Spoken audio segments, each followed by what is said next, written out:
Good evening. Welcome to the City Council meeting. The time now is 6:11. So I would like to convene the City Council successor agency to the Westminster Redevelopment Agency meeting. Meeting is now called to order. Please take roll call. I'm here. Here. District 1, Councilwoman Fan West. Fan West here. District 2, Councilmember Monzo.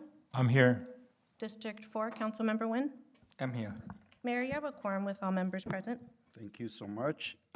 Salute to the flag today is going to be District 2, Councilmember Manzo, and the invocation will be by Vice Mayor Mark Nguyen. Please stand. Stand. Ready? Begin. I pledge allegiance to the flag of the United States of America and to the republic for which it stands, one nation, under God, indivisible, with liberty and justice for all. Please remain standing. Heavenly Father, enable those who gather this evening to discharge their duties with honesty and integrity. May we all be blessed in the knowledge of your truth and sanctified in the observance of just laws. We ask your assistance in providing all those in attendance with wisdom, understanding, strength, and patience. Bless and guide this evening's deliberations. Amen.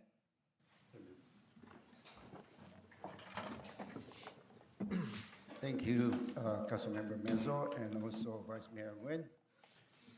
Next is District Attorney closed session report. We have no question today. Do you have anything to add, sir?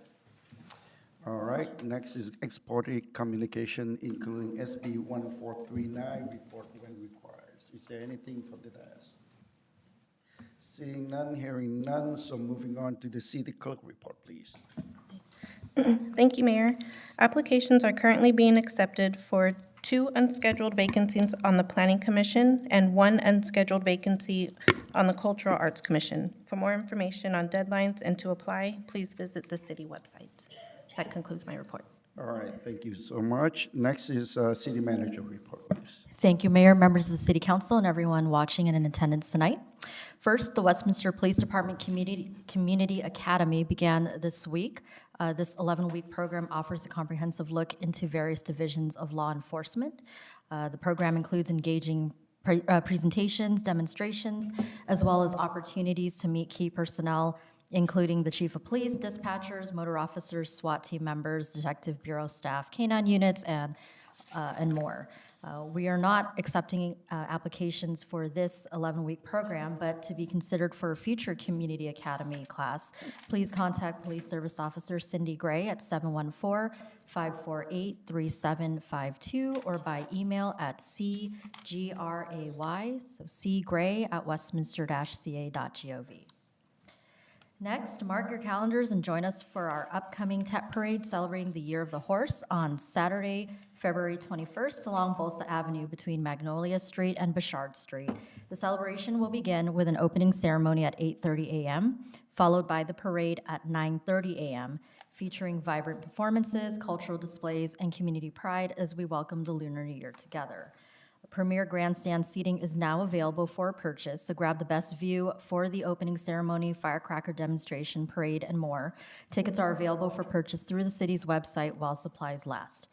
And for members of the media who would like access to the media area across from the main stage, signups are now available through the city's website. Space is limited, and only approved registrants will be granted access, so hurry and make sure you sign up before the registration closes on Wednesday, February 11th at 5 p.m.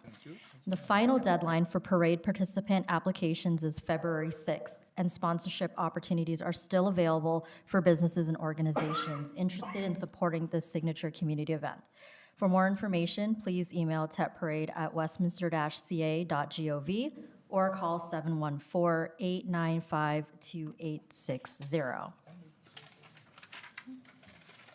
Okay, the city is offering a new grant opportunity for Westminster businesses through the Digital Tech for Transformation Grant. Selected businesses will receive one-on-one consulting with a small business development specialist, 3 weeks of hybrid instruction, which Zoom and in person, and $2,500 to help you invest in your business. The program's limited to the first 25 eligible applicants and only 10 spots remain. So apply today, take the next step in transforming your business. This initiative was developed in partnership with the SBDC. Applications will close on February 8th. So to learn more about this and other programs that support your business, visit the city's website. And last, we're excited to announce that Travis Ramsdell, our recreation coordinator, has been elected to the California Park and Recreation Society District 10 Board as Director of Programs. We know he'll bring this great energy and fresh ideas to the district and will certainly represent us well. So congratulations to Travis, and we wish him well in the next 2 years in this role. With that, that concludes my report. Thank you for the detailed report. The next one is going to be oral communication because we don't have any special presentation today.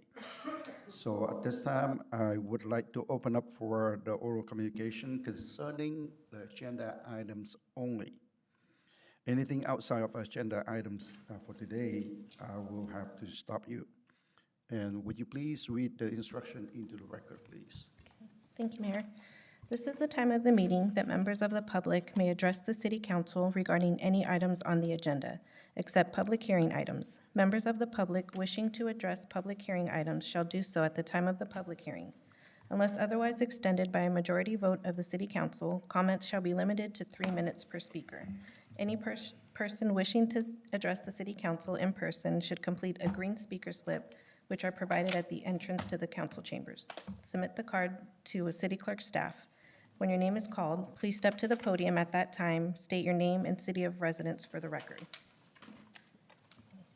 First speaker is Harry Paul, followed by Steve Iverson.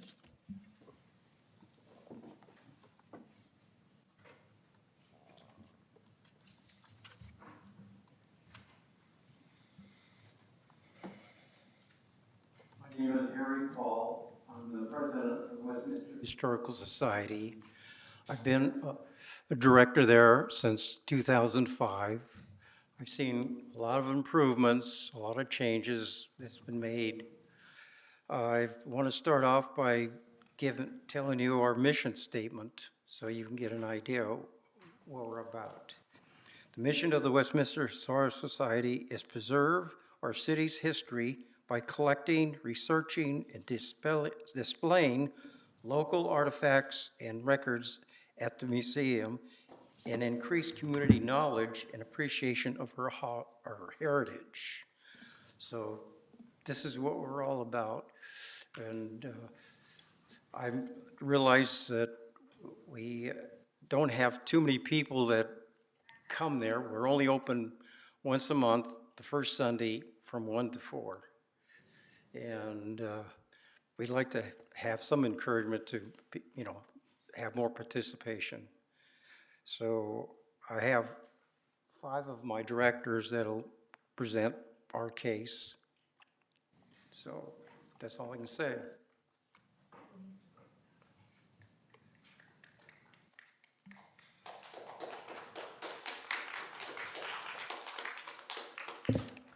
Next speaker, Steve Iverson.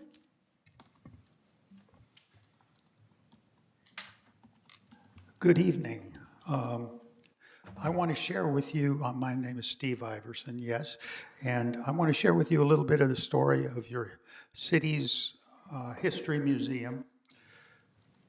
If you were to arrive at the Blakey Historical Park, you would first be impressed by the unique design. It is one of the few remaining Art Deco buildings still in Westminster. The ceiling itself of the building is an architectural gem, one of a limited number of barrel-vaulted structures remaining in Orange County. The exterior retains its Southern California stucco exterior, encapsulating the buttressed locations of the interior trusses.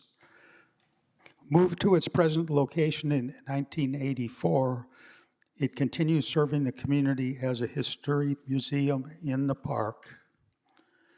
In early Midway City, a women's club was organized in 1928, and the ladies' events were so successful and popular that in late 1929, they constructed a meeting hall on Jackson Street near Bolsa Avenue. The Midway City Women's Club building was formally dedicated March 31st, 1930, and the structure is thus nearly 96 years old and in remarkably good condition. During World War II, the USO used that building to entertain troops stationed in the vicinity. The hall was also used by various charities for fundraising events. And in that particular building, the Midway City Sanitary District was born in 1938. As members of the Midway City Women's Club passed away and membership dwindled, it was offered to the Westminster Historical Society with the understanding that it would be moved off its site on Jackson Avenue.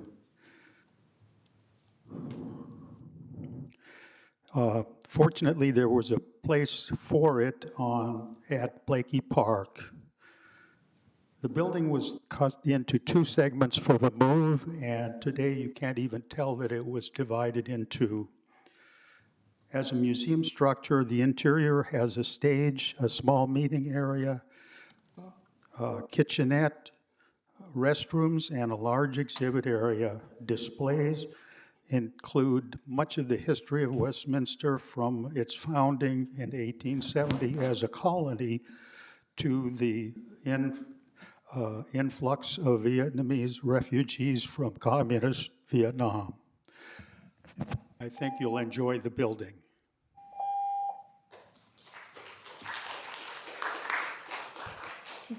Don Anderson, followed by Diane Tollefson. Hello, I'm Don Anderson, Secretary of the Westminster Historical Society, which is a co-owner of Blakey Park along with the City of Westminster. And I'm here just to share with the community, with you and the community, that the Westminster Historical Society members are a great source of information. If the City Council should choose to approve the MIG consultant agreement this evening, the members are ready to provide great information regarding the construction of the Women's Club, the history of the Women's Club, some interesting background on its location and surrounding issues, as well as a new building in the parking lot. And a new building within the park area amongst the 6 existing buildings. The 6 existing buildings there, of those, 4 of them are over 100 years old. So the Historical Society is an important part of the community, and we look forward to the future. Thank you. Diane Tollefson, followed by Terry Raines. Hello. I would like to say that, first of all, our Historical Society is open for an event once a month. We have all kinds of exciting events once a month. But during the week, we are open Tuesdays and Thursdays from 11 to 2, and we have signs out for the street and the gates open. People can come in. We have people drop in and do research. Westminster has a Historical Society with like a little village. There aren't any cities around the area that have anything like that. Huntington Beach doesn't even have a historical society to speak of. Garden Grove has a nice one. It's a private one, but it's same as we are. We have a lot of older people running. But glad to say that we're getting new young people involved in history. We have a 32-year-old fellow who's on our board of directors, which is wonderful. I'm a charter member. I became a charter member in '74, and I helped move the McCoy Hair House the first time it was moved. And I am so proud of the fact that we were able to save that old drugstore. It's a wonderful thing. 1873 it was built, and it was the town's drugstore. It was wonderful. And we have so much information about it, and like I say, we don't have anything like that around us in other cities. We should be real proud of it. By the way, I'd like to say that it isn't not just about old things, it's about new things too. For instance, our Shutter Shack is pretty new. It looks like a giant camera, and it's full of a collection of beautiful old cameras. It's a fantastic place. We also are trying to keep our displays in the museum modern and up to date. Our most recent thing that we have is a wonderful history of the schools in Westminster. Our district is 152 years old. Our school district, that's a fabulous thing. And one of our members of the board, a young fellow, did a fabulous history of every school, naming every school and telling about its history, about the teachers that work there. And he has won an award from the district and like a Teacher of the Year type of an award through the district also for the work he's done. He is a teacher in our district. So there's so many positive and exciting things that are happening at the Historical Society, not just for one day a month. However, I will say, the first day of February is a Sunday, and we are going to have cherry pie and ice cream. We're going to celebrate President's Day because George Washington, well, he chopped down a cherry tree. So we're going to have cherry pie, and you're all invited. Thank you. Last speaker, Terry Raines.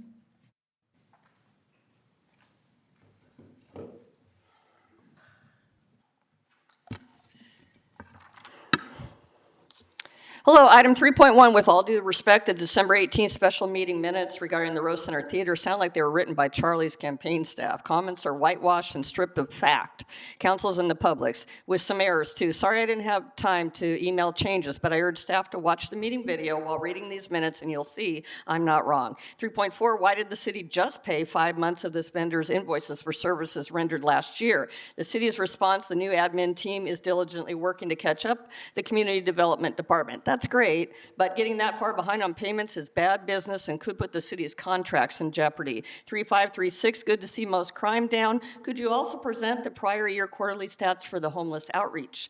39, section 201 of the agreement states the term shall commence on November 12th, 2025, but it's being executed today, 2.5 months later. 310, over budget, and are you sure all the work has been completed satisfactorily? Residents and council members have been reporting issues with the site, grading, amenities, and overall design. Have those issues all been fixed? Same vendor for 311 and same questions. Had to pay another vendor almost $15,000 to do the grade differential work, which put the project over budget. 5.1, don't send the censured, diverted criminal Amy or the chronic absentee Namquan to ICSC Vegas. Enforce the new travel policy fully. 5.2, 5 months after proposals were received and a full year after you voted to do the RFP, you stay with Jones Mayor. This RFP was an expensive political theater, not a genuine replacement effort. Pursuant to the Brown Act, I hereby demand a verbal report tonight providing the complete vote tally from the closed session where you voted to keep Jones and Mayor, including any substitute motion tallies if applicable, and if possible, a rating report of all firms who submitted proposals, especially the final four. This decision tells us this city is complicit with material errors and omissions from Jones Mayor, the illegal Liberty Park parcel sale, for example. We demand you file a claim against Jones Mayor's E&O insurance for $1 to $1.5 million for the Liberty Park debacle to make us whole again. Don't sign this contract until they agree to pay. The $6,250 monthly credit, although allowed, comes across as a bribe or a kickback joke. Why retain the firm that screwed us? While you're at it, cut me a check for $250,000 for all this firm's sloppy work that I've had to fix over the years. 5.3, fact, the city only owns a half undivided interest in Blakey Park. The Historical Society has the same half undivided interest ownership, and they are the site operators. The city can't do jack shit with this designated parkland without their approval and agreement. They should be present for all, at the table for all discussions about this site, and until that happens, no feasibility studies. Charlie, your crap about building your Vietnamese cultural center in the back there and taking over the Rose Center Theater for the same purpose is total bullshit. We won't pay 1 penny, to quote you, for it. F around and find out. Mayor, I have no further speakers. Mayor, I have no further speakers. All right, thank you very much. At this time, I close the oral communication for agenda items. Next is consent calendar. All matters listed under the consent calendar are considered routine and may be approved by a single motion, followed by a roll call vote. There will be no separate discussion of these items unless member of the city council or staff request that specific items be removed from the consent calendar for the separate action or discussion. With that, I will pull two items, item 3.5 and item 3.6. Mr. Mayor, I want to add to that 3.10 as well. 3.10, And I want to also pull item 3.11, Mayor. 3.10 is Amy, 3.11, Councilman Manzo. Okay. Yep. Anything else? Motion to approve the remainder. Second to that? Second. I have a motion made by District 2, Councilmember Monzo, seconded by District 4, Councilmember Nguyen, to approve the consent calendar with items 3.5, 3.6, 3.10, and 3.11 pulled for separate discussion. I'll go ahead and call roll. District 1, Councilwoman Fan West. Fan West, aye. District 2, Councilmember Monzo. Yes. District 4, Councilmember Nguyen. Yes. Vice Mayor Nguyen. Yes. Mayor Nguyen. Yes. Motion carried 5-0. 3.5, City of Westminster crime statistic, comparison between the 24 and 25, the year of 24 and year of 25, fourth quarter report. Would you please, go ahead. What, you have a question? Oh, all right. Okay, please. Good evening, Mayor, Council. We're happy to report that most crime is down, significant reduction. That does follow national and local trends right now. We did see two increases. One is in rape cases, unfortunately, and in arson. I do want to point out in the rape cases, only 8% were stranger rapes where the person did not know the assailant. And with the arsons, most were very little damage, trash can type fires. There were a few vehicle fires, but most of those arsons, there was no real damage. And I'm open to any questions regarding the statistics that are in front Is of me. there any questions from the dais? Okay, there's no other questions. The reason I pulled these two items, I know that every one of us read, on the dais already read the report from the staff, but I pull it so that the chief or can have a chance to say it out loud to the residents, so we are aware of the situation of our city at this time. So I want to thank Chief for doing that. And with that, I will move to approve 3.5. Second.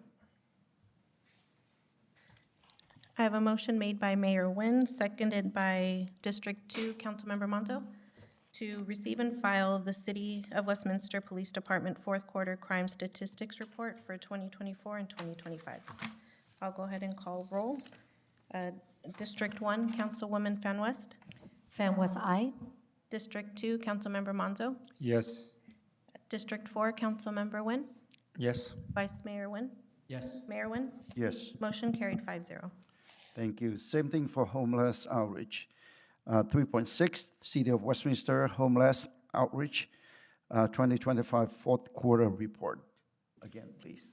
Yes, Mayor. So for the fourth quarter, once again, I'm proud of the work our homeless liaison officer team has done.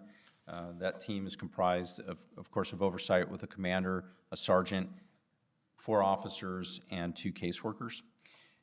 So looking at those numbers, to think that personnel did 509 homeless contacts in this quarter that's a busy team, and I'm glad to see that they're doing that amount of work.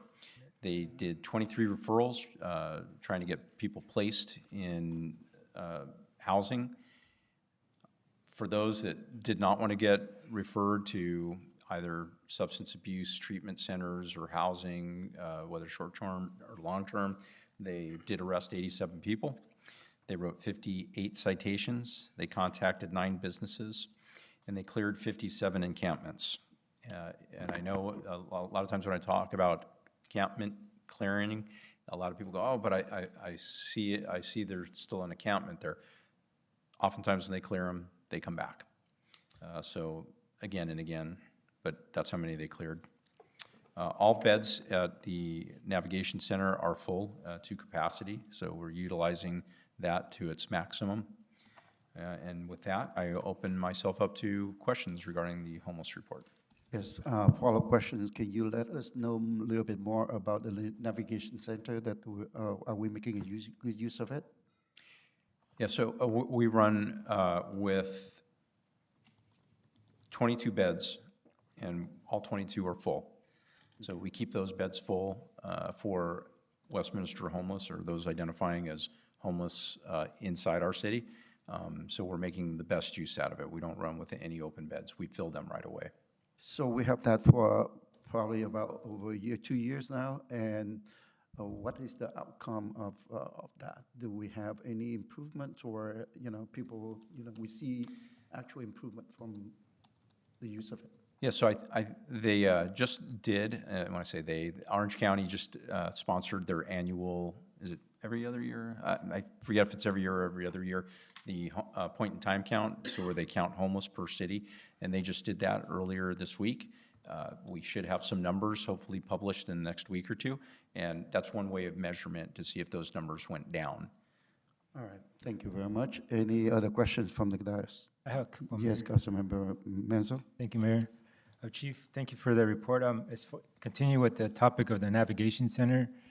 Do we have any other info coming out of there, as far as I know they have other wraparound services in there, like, do we have any other kind of data coming out of there, like that they're having success with maybe some counseling, job, folks seeking employment, that kind of information coming out of there?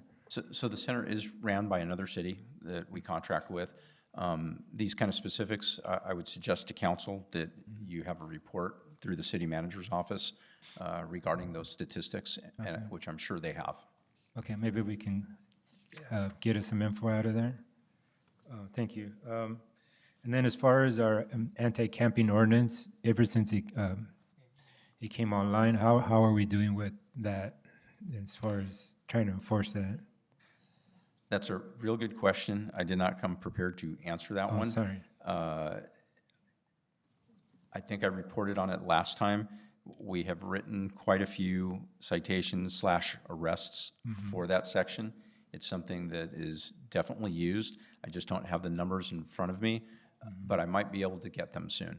Okay, whenever you got time. And then I've been getting some complaints about, and I don't know if this is something that we can enforce, especially some of our parks, folks, sleeping in their vehicles at the park and using the facilities while there's children trying to use the playground.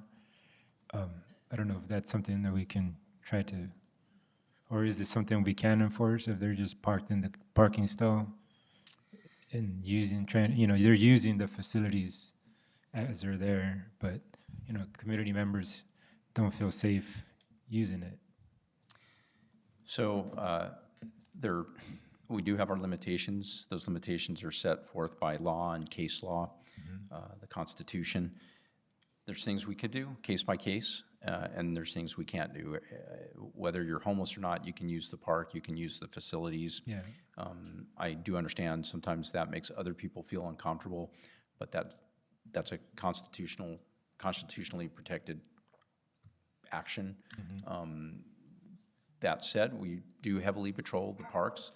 Every park is on our extra patrol list. We do have our ranger program that was implemented several months ago now. Every day they're working, and every day they're hitting the parks. I know, I see them. They even hit the Civic Center park right behind us. So we are heavily patrolling those areas. Obviously, we actually have more parks in town than we have staff working on any given day, so we can't be at every park at once. And of course, there's other calls for service and emergencies we're handling. So unfortunately, we can't be in every park to deter criminal behavior or be there to make people feel safe. I wish we had those kind of resources. But that said, I will get you the statistics on the anti-camping. I appreciate that. Thank you. You bet. Is there anything else? Yes, Vice Mayor Nguyen. Thank you, Mayor. Chief, thank you for the report.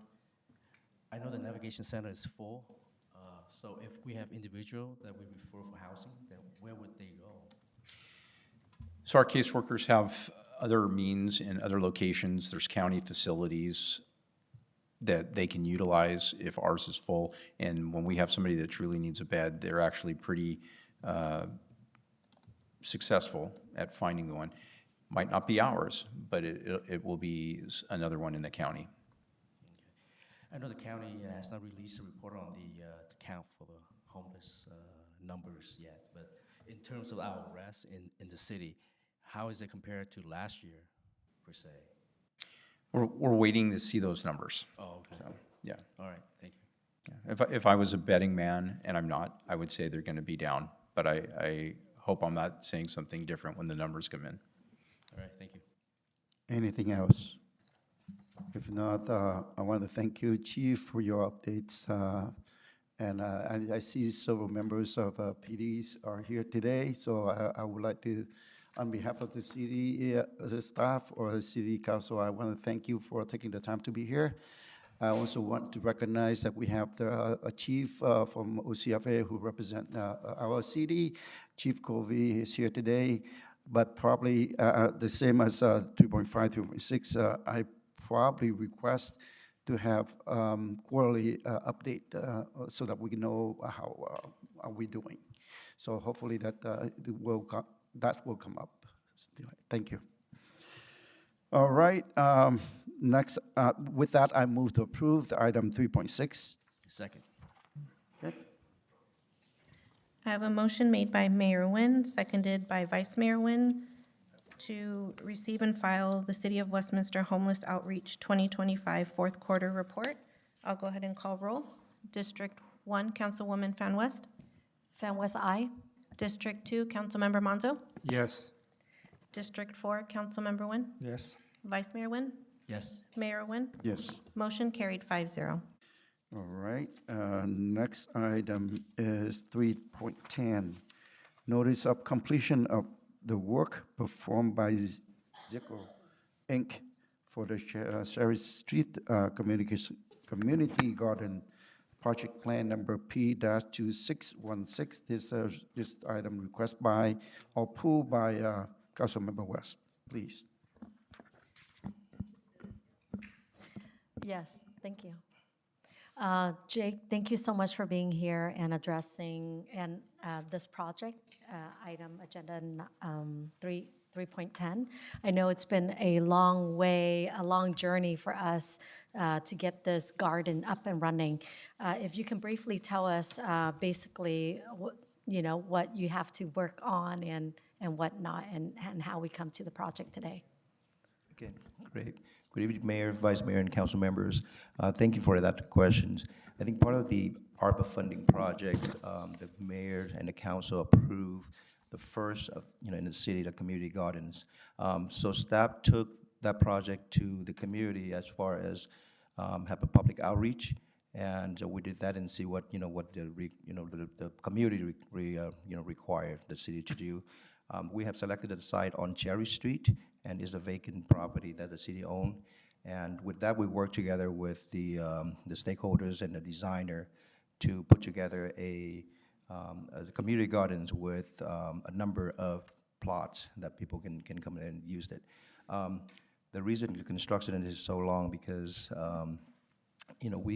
at first we have done the layout, as far as the design. But during the construction, we do listen to the community members that they make some suggestions, and we did make some changes, to that. So that's the reason why the budget went over a little bit based on that change. Okay, and when I was reading the report, it's just a two-page, and toward the end, before the fiscal impact, there are 23 garden pots available for rent. 17 pots measure 4 by 8 at an annual fee of $100, and 6 pot measuring 4 by 4 at an annual fee of $50. At the present, 17 pot has been allocated. The Cherry Street Garden is anticipated to open by March 2026 for spring planting. Now, this is phenomenal. This is something where I think it would draw the community together, and I love this project. But I guess today we're looking at the extra fees that has to cover the adjustment, right, that we did to this garden. Now, did you have to fix 23 garden pots at that location, or just certain pots only? We just adjusted a certain amount of plot. I believe it's 5 plots that we wrote, 5 plots. 5 4 by plots. 8 plot that we rotated. Okay, is it because the pot that's closer to the fence? That's correct. Okay, and I'm happy you moved that, because I know that the pot in the previous design and, how we allocate the location, we noticed that the pot was closer to the fence, and we know that people is gonna grab, or pee on the pots, right? The garden. So anyways, I'm happy you guys move it. It's very important, It is the best thing that you guys did. But now, 5 garden pots that you guys moved, why does it cost so much for just 5? I thought it was 23 pots. Yeah, so the reason, the cost, because they are concrete, and, the posts for the plots that are concreted in, it's just to make sure that we have the stability of the plots. So now the contractor had to dig them all up, report of concrete foundations, with a new location, and that's the reason why it costs a lot more. Okay, do you know what was the reason for them to concrete those pots? It's just the standard practice that we want to make sure that those footing or those posts have to be anchored down to the ground. Because sometimes if you just bury it with the dirt, and then when the dirt moves or something, the plot will be, moving together with that. But once you have a concrete foundation, it will stabilize the plots. Okay, so basically those pots are stuck to those concrete posts, right? Correct, to support the plot on top. Okay, yeah. We have a lot of dirt in Westminster, but also we have a lot of water underground. And I was thinking, just on top of my head, that I'm thinking with those pots, you guys usually, for my own garden, we always connect it to the dirt, to the ground, right? And we add extra soil. Unless we're thinking that someone will steal those pots, you know what I mean? Then we cement it down. But I'm thinking, from the natural dirt that we have here, water system that is underground, seep underground, I'm thinking those plants could reach it better. But did you guys factor that in when you guys were doing this, or? Yeah, so those plot, we don't have the bottom. So basically, it's just a foundation at 4 corners, and then you just have a wood, just create a box around it. But actually, the dirt just go all the way from the top of the box, go all the way down to the ground. Okay, so now with those pots that you guys fixed, the 5, is it cemented down as well, or no? Yes, we have to stay consistent with the others. Okay, all right. Thanks for answering those questions. I really appreciate that. Yeah, Councilmember Meza. Thank you, Mayor. Jake, thank you for that report. I know there's been a long time coming for this, and it's still not open. And there was quite a few concerns from members of the public, and then including myself. I kind of blame myself for not looking closer to these plans. I think that's something I got to do going forward, because I should have saw that the design was actually, the issue with this project, it was the design had a flaw in it from the get-go. And I think that's something that we need to look harder at, because whoever we hired to do this didn't take some just common sense logic into consideration when designing this, and then in the end, it cost us more money than it should have. But and it does seem like, as you're speaking of that, it seems to me like it was also over-engineered, you know, something so, it's not like it's, the plot is not that heavy that it needs to have, you know, a concrete post at each corner, you know, something not as, that it costs so much work to do probably would have been enough, and that would have been easier to adjust, you know, if we needed to adjust. But just that I understand your team's frustration, because nobody wants to do things twice, you know, and it's time and money, right?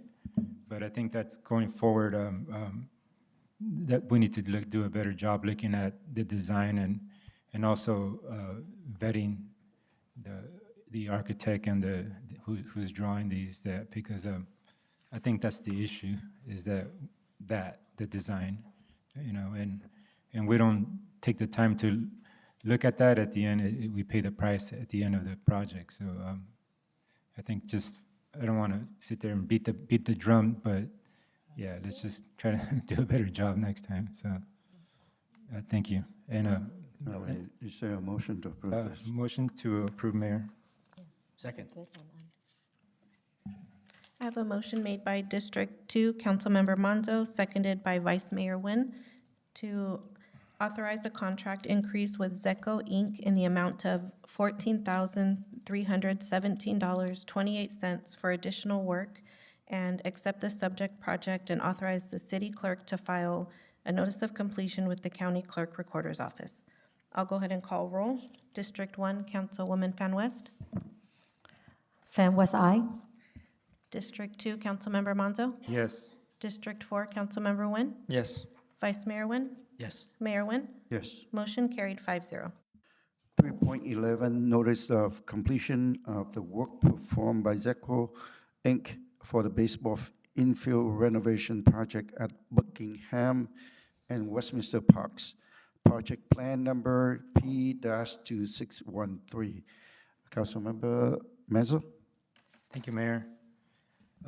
With this report, Jake, I know our team's been working really hard on this Buckingham Park for quite some time, and I definitely want to make sure that our team, you know, they know how much I appreciate their hard work.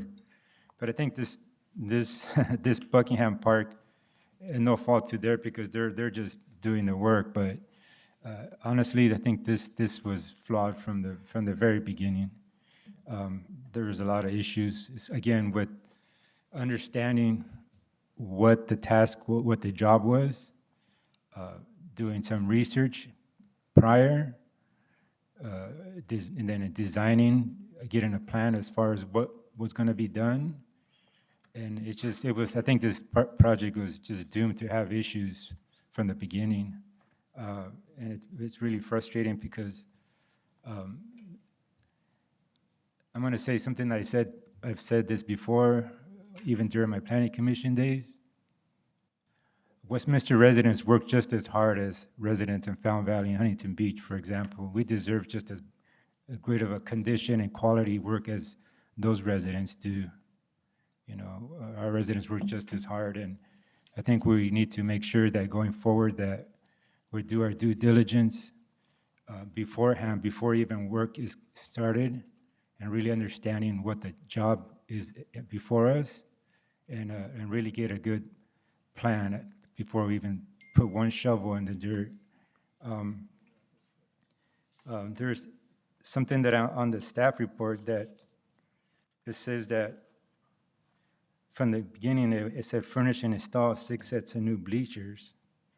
But then further down, it says that after community concerns regarding the conditions of the bleachers, then they were purchased after. So the bleachers were they a part of the original scope, or was it something that was added later? Yes, excuse me. Yeah, so the bleacher was the added component later after we hear the concern from the residents. At the beginning, we was thinking of refurbishing the bleacher there. Staff were able to do that, but once like I said, we listened to the community inputs, and that's the reason why we went and ordered the new bleachers. So they were never part of the original scope. No, they weren't. So on this part of on the staff report, it should have been left out. Yes, sir. It's not part of the original scope. Okay. And then the reason, and the other issue that I have is I don't have it in front of me, but I remember pretty well that part of the scope of work was for the actual dirt fields. On the scope of work that Zinco was supposed to do was a laser level the infield. And I've been around a lot of laser levels in my day, because I do that every day, and that was never laser leveled. And I'm not counting from grass to dirt. I'm counting from dirt to dirt. That was never laser leveled. So I have an issue with us having to expend our staff time, which our staff has already overworked as it is. And then every hour that they put in is taking time away from some other busy tasks that they have. So it's actually cost us more because they're taking time away from their other daily things that they got to do. But then we had to go put more money in to try to fix something that Zinco should have been done on their scope of work. So it shouldn't have cost us, we shouldn't have had to have paid this extra amount if they would have laser leveled the field from dirt to dirt, as it is said in the original scope. So that have a big issue with that. And as you know, the quality of work from this company is very, very poor.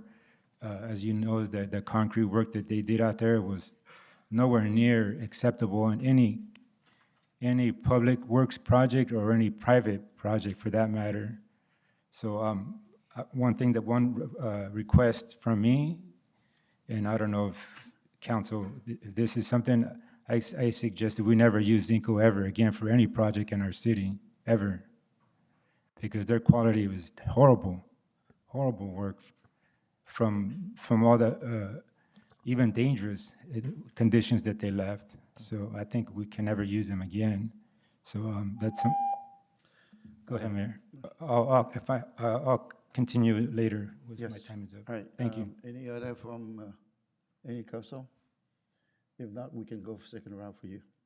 All right. If there's no other questions.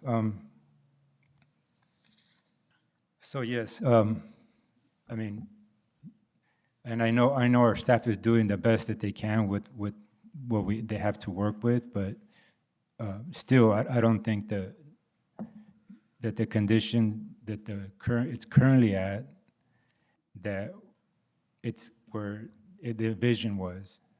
I think it's better than there was, when I don't know how far back, but it's still not where it should be. And I don't know what else we can do. We already spent so much time on this, but it's still not satisfactory to where it should be. But I know our team with our supervisor, Wante, and he's been putting in countless hours out there, and he's doing the best he can, and it's just, I wish that, like I said, this was something that should have been planned and researched ahead of time, so it would not have created more work for our staff, because they shouldn't have been out there expending time on trying to remedy a mistake, So ask me, is there something else? What else can we do, or because I think it needs some work. Absolutely. I think moving forward with a future project, we have to look at the existing condition of the field itself. If we have ever do something like this, just want to make sure that at level with the infill or something like that we have to identify it with, during design phase, not address it during the construction phase. Yeah. So that will eliminate this kind of issue. And another thing too is a comment to for these monies to be expended. I mean, I don't know. I'm just asking because I don't know, for like monies to come from one account to the other. How does that work? I mean, is that authority? You have the authority to move that money from one place from one account to the other? Or The amount that, the account that we're paying for our maintenance contractor, which is Elite, that's a different account number. So it's completely separate from Zico, using the ARPA funding. Okay. And then the other thing too the other issue that I think we need to look at is like who's tasked to sign off on things. Because when I went out there and inspected it myself, I understand that the contractor was paid a good, not 100%, but a good portion of that funding. But then I think that shouldn't have got to that point, because that work that was performed was not satisfactory at all. So who's in charge of signing off on that? So the concrete and the shade canopy, there wasn't sign up at all. By the time that I think when you walked it, we never have a walk with the contractor. The contractor show up and pour the concrete without letting us know. That's the reason why we reject all of those concrete, and including the shade canopy, and they redo all that stuff. No, I know, but I'm saying who signs off on it? Is that is that you, or do we have inspectors, or who does that? When we do sign up, we have a team to walk with the contractor, with the designer as well. When everybody's satisfied with the products, then our inspector, our project manager sign off. Okay. Well, that's something that we also need to look at for something like this. So, Definitely. Yeah. all right. Again, if there's something else that we can do to try to, I know our assistant city manager, he's got his kids play baseball, and and then also our ACE director back there, Vanessa Johnson, she's familiar with baseball as well, and her kids, so maybe we can do another walkthrough as a team walkthrough and see what else can be done.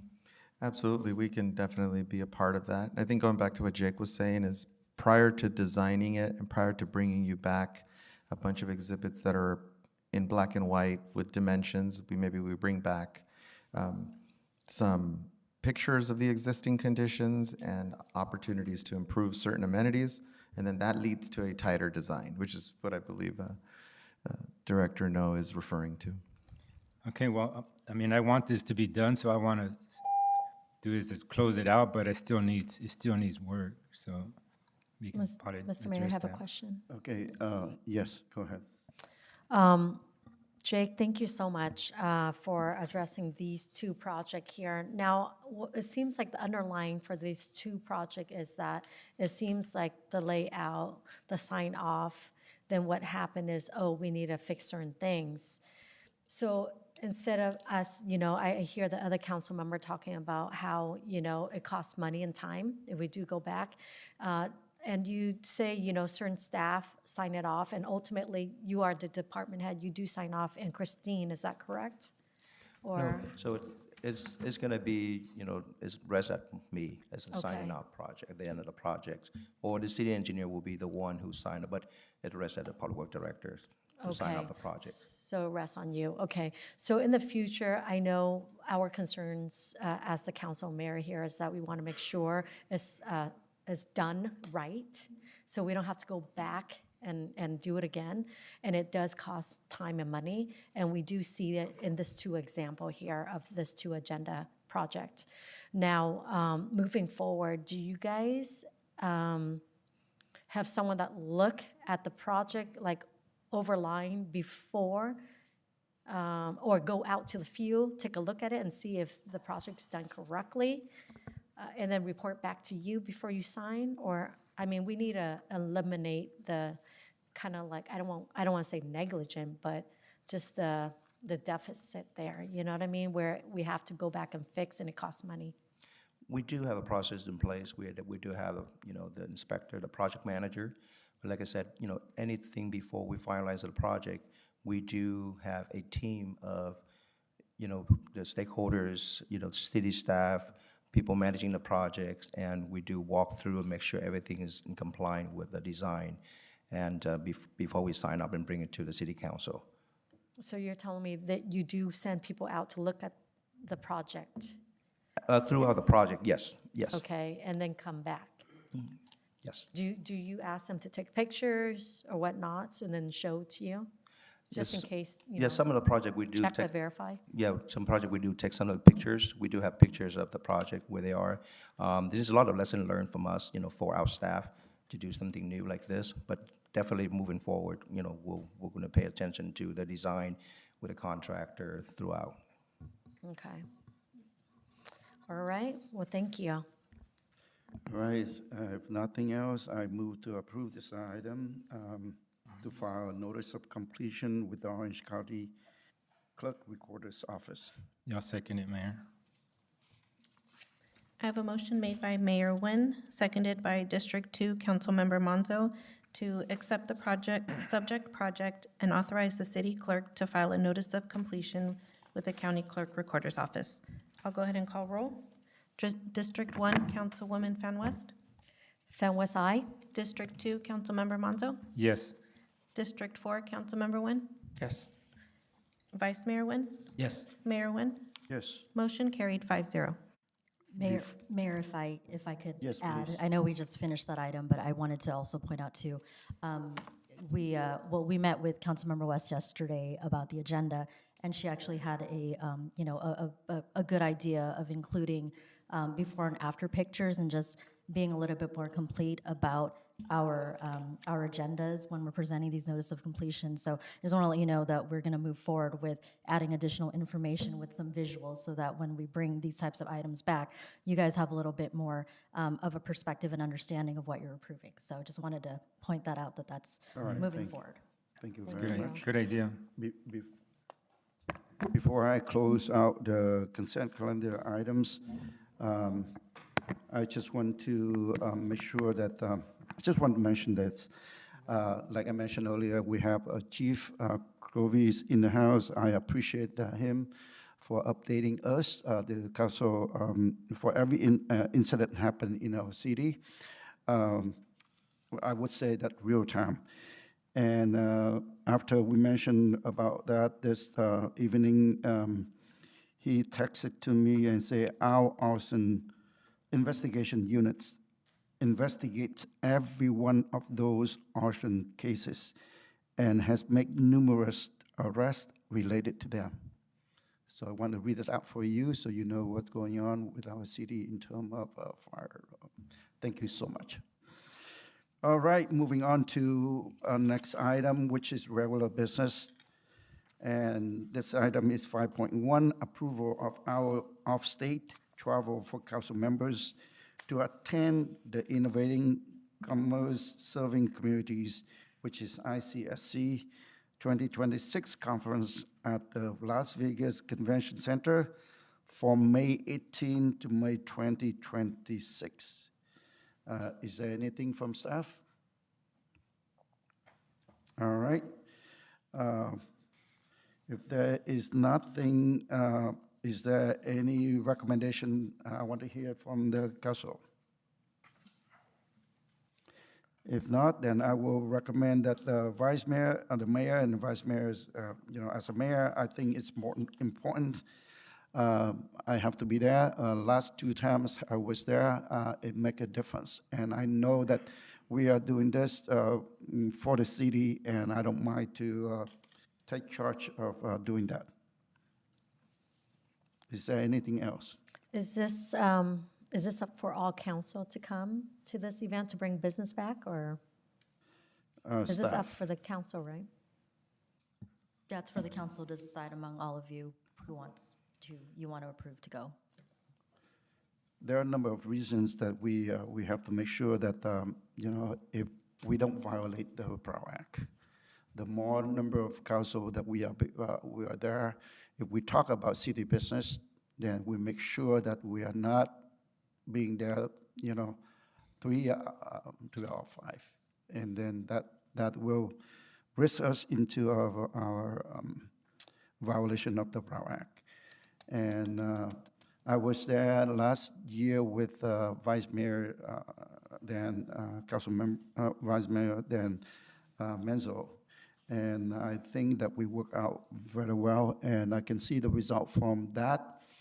The first year that we have, I believe that we have a very positive result. A lot of, we actually run from one to another, and I appreciate that our staff, especially the city manager and assistant city manager, have lined up all the appointment so that we don't have waste our time.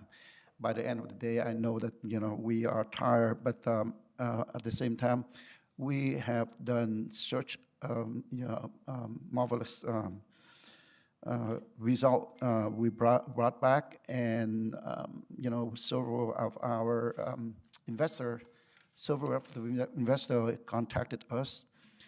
Last year, we also have a few, and I think I let that for staff to report. But I can see the successful for us joining the ICSC along with many of our neighboring cities. Costa Mesa was there, and who else? Grand Grove, city of Fountain Valleys. A number of our neighboring city was there also. So we are here in terms of quote unquote fighting for investors to come in and invest in our city, which we need the most. So with that, I rest here.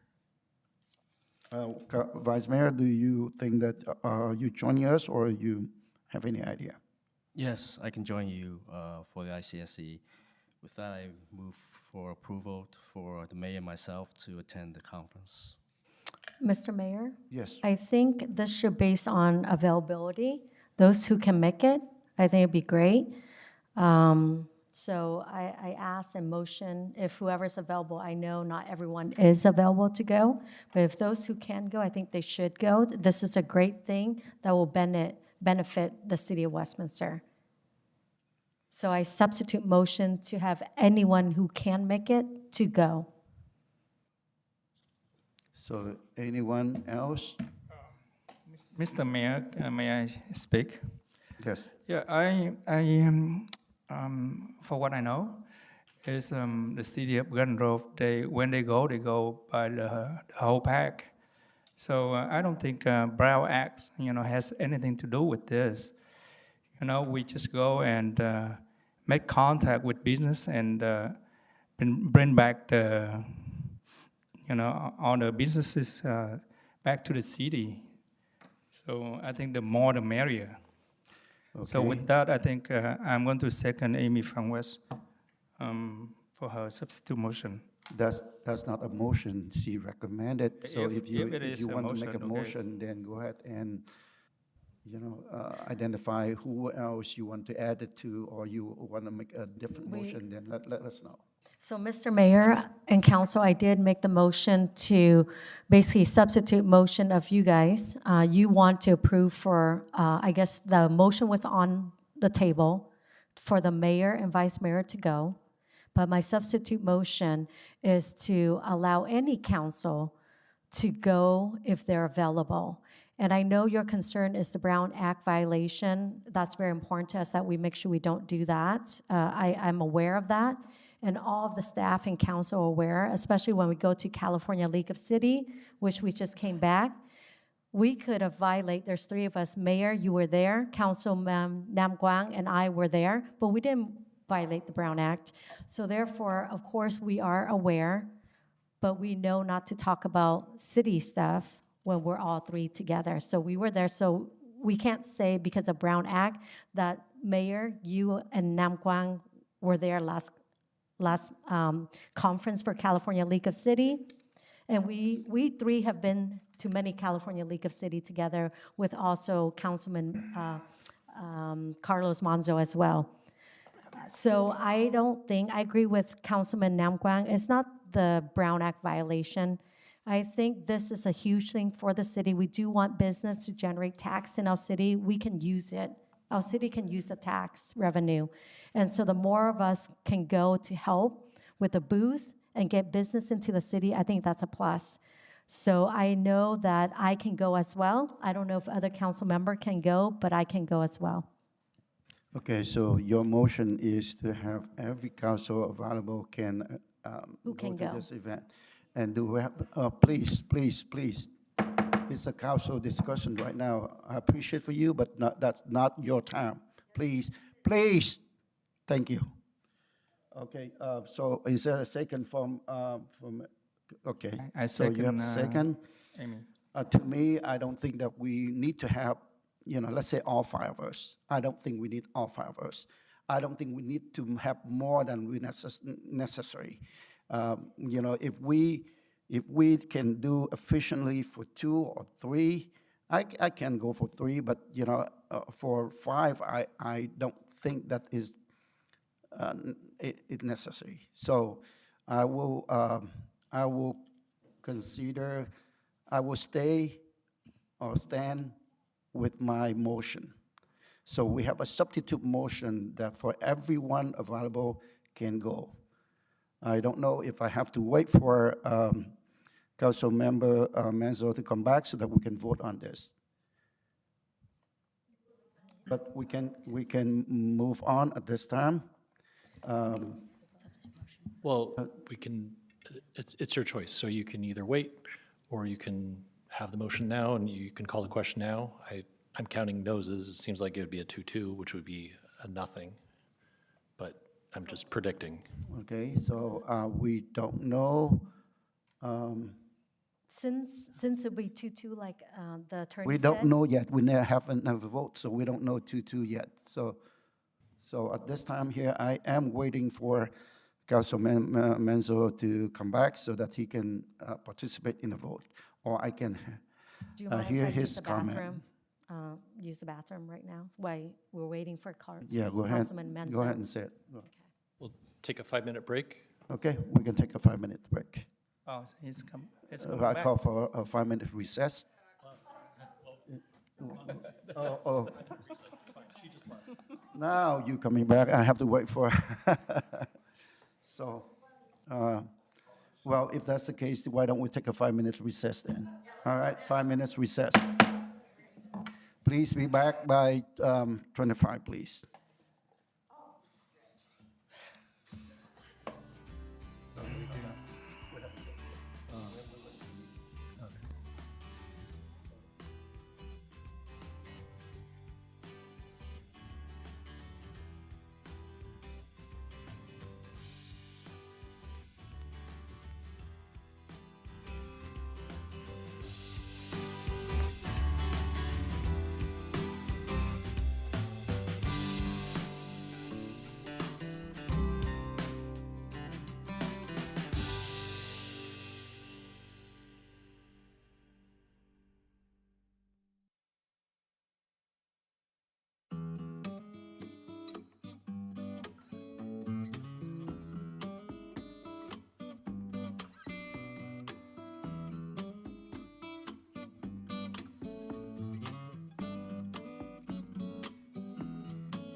reconvene the city council meeting.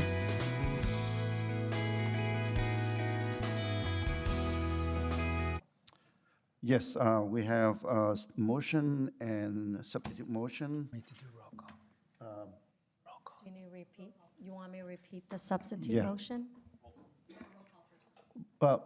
Yes, roll call, please. Thank you. Mayor Nguyen, I'm here. Vice Mayor Nguyen, Here. District 1, Councilwoman Fan West, Fan West here? District 2, Councilmember Monzo, Here, District 4, Councilmember Nguyen. I'm here. Mayor, you have a quorum with all members present. All right, thank you. During break, I was reminded by city attorney, for which I didn't hear, that when I make a motion, and Vice Mayor Nguyen also said, I'm going to make a motion. So we just want to clarify that you want to make a motion or you want to second me for the motion? I'll just second your motion. Okay. So motion is second. I am willing to modify my motion if necessary, if needed, according to Councilmember Nguyen, Nam Quang Nguyen. He hasn't been there before, and I think that I think we had 3 before. I am okay to motion to have additional. But before I change the motion, I would like to ask if Councilmember Nam Quang Nguyen, are you interested to go? I think, no, if you guys going to vote for 3, I'm going to opt out. I'm going to save the space for somebody else. But No, I'm asking Yeah. you whether you want to go or not. no. No, okay. So I will stand with my motion. Okay, so we have a substitute motion. Then go ahead and vote for substitute motion first. Okay, I have a substitute motion made by District 1, Councilmember Fan West, seconded by District 4, Councilmember Nguyen, to allow any council to attend, if available. Motion is, this is substitute motion. Can you read the substitute motion again? Councilmember Menzo want to know that. I think he left at the time. So, to repeat the motion? The substitute motion. The substitute motion by District 1, Councilwoman Fan West, seconded by District 4, Councilmember Nguyen, What is that motion? to allow any council to attend if available. Okay. That's right. But that's not Okay. All right, so District, roll call vote, please. District 1, Councilwoman Fan West. Fan West, aye. District 2, Councilmember Monzo. I'm going to vote no because that's not I feel that's not a real motion. It needs to be specific to the person. Yeah. Yeah. So on this one, I'm voting no. District 4, Councilmember Nguyen. Yes. Vice Mayor Nguyen. I'm voting no because if we had an unlimited travel budget, then of course I would say yes, but I'm going to vote no. And Mayor Nguyen. Oh, no. Motion failed. 2-3. Back to the original motion. Okay, back to the original motion, please. Okay, I have a motion made by Mayor Nguyen, seconded by Vice Mayor Nguyen, to approve Mayor Nguyen and Please, Vice Mayor Nguyen. Can we go ahead and roll call vote, please? The discussion is already done. We now go for a roll call vote. To approve Mayor Nguyen and Vice Mayor Nguyen to travel to Las Vegas, Nevada for the 2026 ICSC Las Vegas Conference from May 18th through 20th, 2026. District 1, Councilwoman Fan West. Abstain. District 2, Councilmember Monzo. I'm fine. Yes, it's fine. Yes. District 4, Councilmember Nguyen.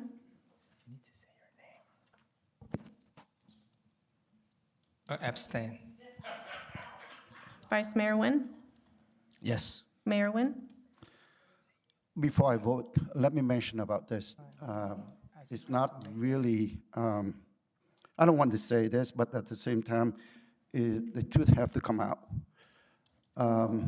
And that's the reason why I vote no to have,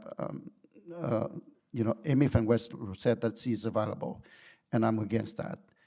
What happened was the trip that we just came back from Sacramento, she actually trying to record during the session, and there was, the staff saying, the staff who organized the event said, no, you can't do that, and she argued for the First Amendment right. And because of that, and later on, she actually posted on her Facebook, and it's a violation of the regulation. So therefore, they actually mentioned it to, I talked to city manager, and they actually mentioned to the city manager, and we also have a complaint sent to us, sent to me particularly, to city manager and to the city attorney. So that's the reason why I don't think that, we need to represent the city in a professional way so that we can, attract the investor. If we don't do that the right way, we just, damaging ourselves. So that's the reason why so my vote is Mr. Mayor, I'm going to address your yes. statement. Okay, thank you. Because you made a Would you statement. complete the vote and then we can hear from her? Yeah. Motion carried Was it- 3, sorry. Hold on. Did you vote yes? I vote yes. Okay. Motion carried 302 with District 1 Councilwoman Fan West and District 4 Councilmember Nguyen abstaining. Okay. All right, thank you so much. Moving on to 5.2. Mr. Mayor, I want to address your statement. Is that okay? Well, we are done with this already. If she wants to talk, she can talk during her comments, I believe. That is fair. Okay. Thank All right, you, We City already Attorney. voted on this item. We are not going back, please. But I'm So, not, no, I'm talking about your I am not comments. allowing you to go back on this item. No, I vote, why, you have the, That's pretty one-sided narrative. you have the right to say what you want to say before your vote. And I have the right to say what, before I vote. I have to make a statement to clarify myself. So at this time, we are no longer discussing this item. And if you want to talk more about this, you are welcome to talk at about the city council comment, please. City council comment, you can do that, but not now. Moving on to 5.2, agreement. So as the mayor indicated, you're allowed to talk about that during that portion of the agenda. Later in the meeting, as he indicated, relating to council member comments in your section, you can make that statement at that time. As the mayor, he made a ruling, and the ruling is that you should do it at that time, and as the chair, his ruling stand unless overturned by the council majority, and barring that, then his rule stands. All right, thank you. Thank you, Councilmember West. Next is 5.2, agreement for city attorney legal services. And I know that we have numerous closed session meeting. We have gone through this. At this time here, I don't know if any council have anything to add to, but I guess we have enough information to make our decision, so I move to approve. What was it? The 5.2, agreement for the city attorney legal services. Of course, you are welcome to comments, and we will follow our policies that 5 minutes and 5 minutes, and if we need to go further than that, then we can always vote to continue or vote to call for questions. Okay. Anything else from? So there was a motion. Is there a second to that? Is there a second? And then you can have discussion. Is there a second to that? I'll second it. Okay. All right. Is there anything else from the dais? Nope. So would you please go ahead and roll call vote, please? I have a motion made by Mayor Nguyen, seconded by Vice Mayor Nguyen, to authorize the mayor to execute the legal services agreement between the City of Westminster and Jones Mayor. District 1, Councilwoman Fan West. District 1, Councilwoman Fan West. So, before I make this motion and vote, I think it's important to be transparent to the public I appreciate that you guys agree to make it right with the city, Jones and Mayor. I appreciate that. And with that, I appreciate and I motion for the mayor to continue to authorize this agreement. Thank you for making The it right. motion is. So a motion has to been clarify, made. is that a yes? So my vote is yes So for the yes. mayor to approve this. Thank you. District 2, Councilmember Monzo. I mean, this has been a discussion, so, I mean, Yeah, you it is can. what it is. You So, can. Go yes. ahead. Yes. District 4, Councilmember Nguyen. Yes. Vice Mayor Nguyen. Yes. Mayor Nguyen. Yes. Motion carried 5-0. Okay, moving to 5.3, cost estimate to evaluate existing conditions of Lakey Park, Midway City Women's Club Building, potential expansion of Lakey Park, Midway City Women's Club Building, and potential construction of a new building in a Lakey Park parking lot. For this, let me go first on that. I want to thank staff for taking times and do as directed by council members to look into 3 different areas, and that is, hold on, give me a second here, and that is,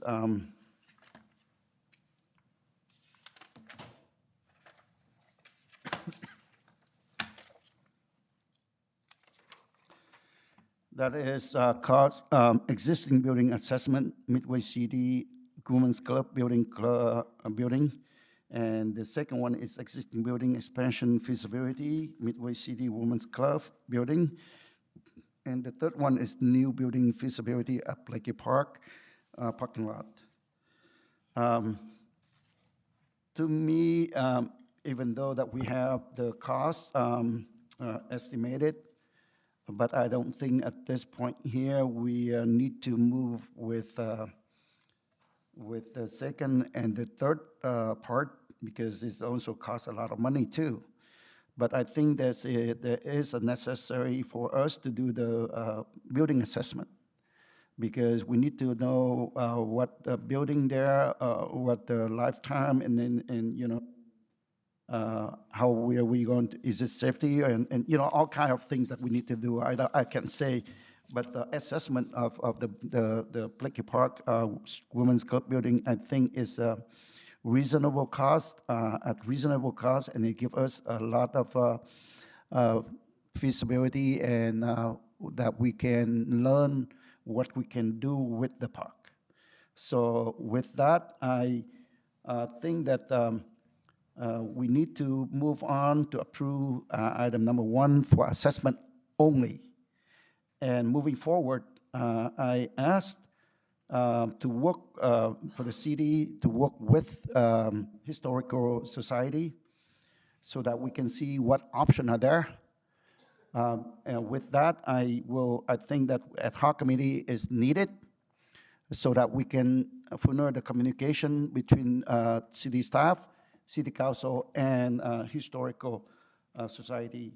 And I would like to have, you know, the conversation with ad hoc committee. There will be communication between the city staff, the ad hoc committee, and the president or the vice president of the Historical Society. So that's my motion. Motion is to move with the building assessment and create ad hoc committee. And for ad hoc committee, I move to appoint or recommend for me and also Council Member Nam Quang Nguyen. Is there a second to that first?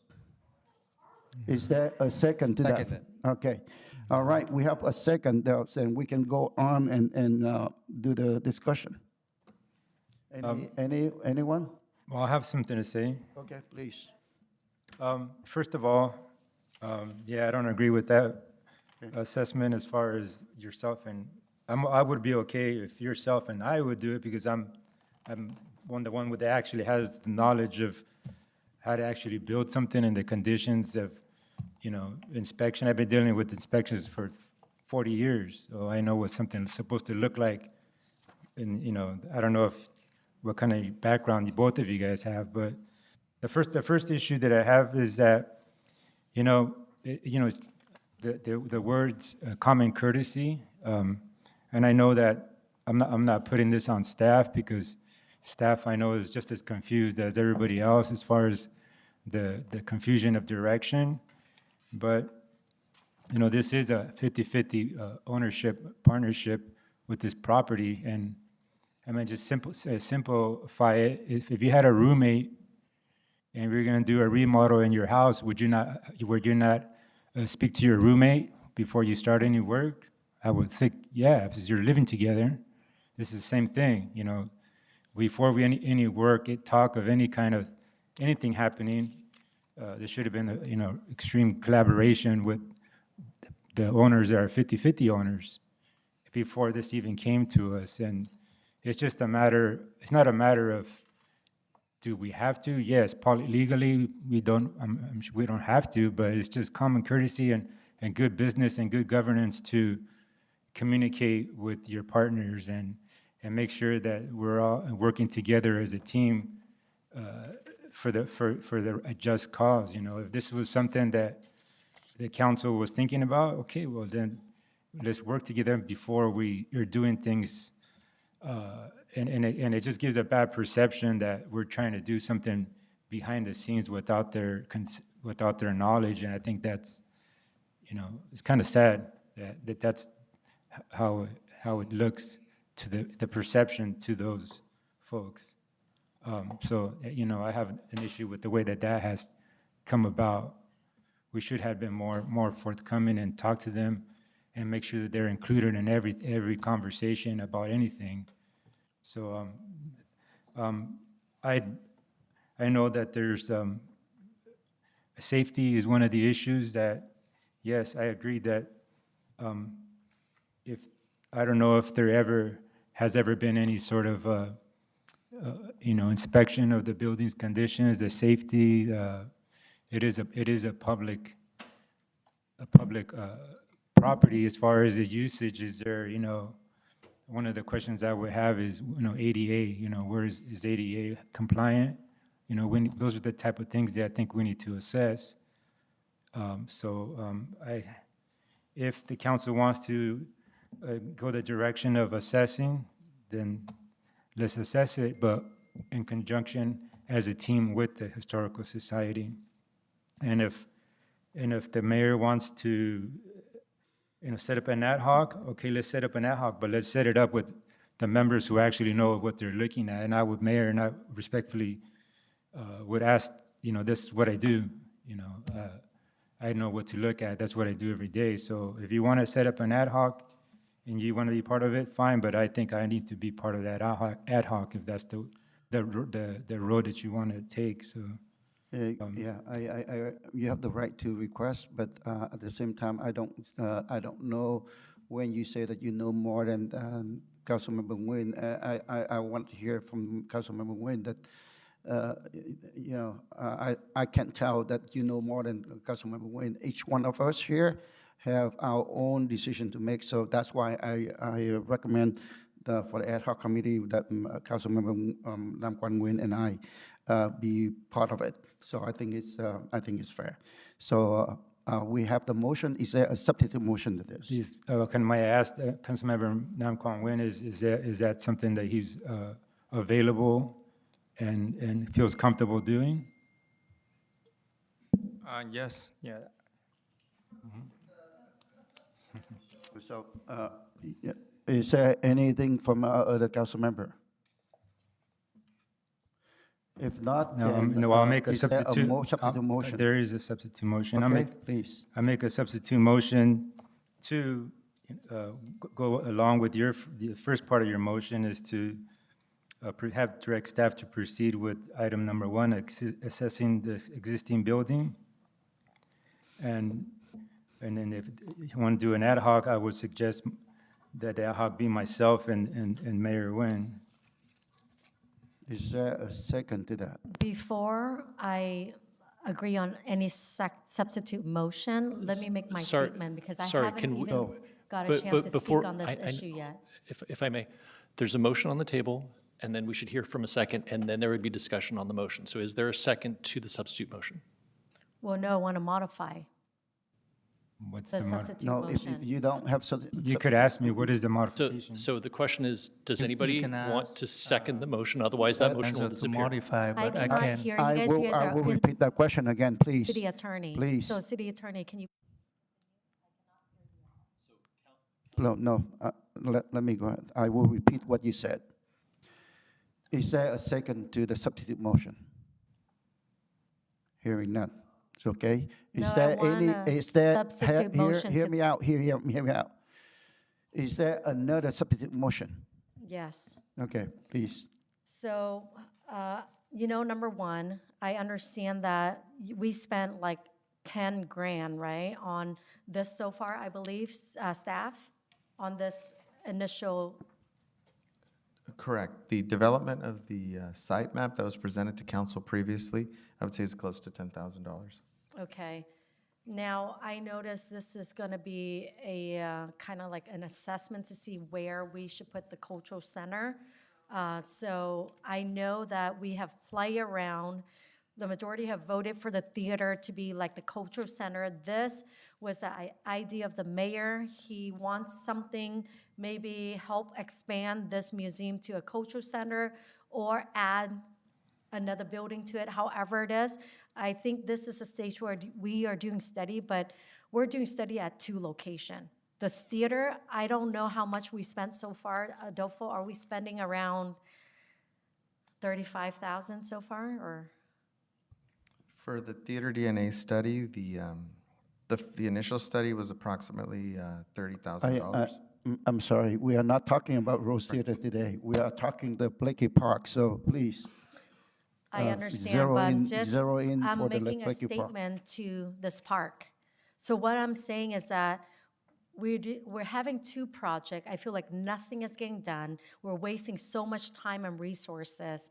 And if mayor, you want this to be like the cultural center at the museum, then fine, we can do that, or the theater, but you're doing 2 projects and then the arch as well. I mean, there's so much going on. And we don't, you keep talking about we can't go to Las Vegas to get business conference to get business here. And yet you have 3 pet projects, Mr. Mayor, running right now at the same time.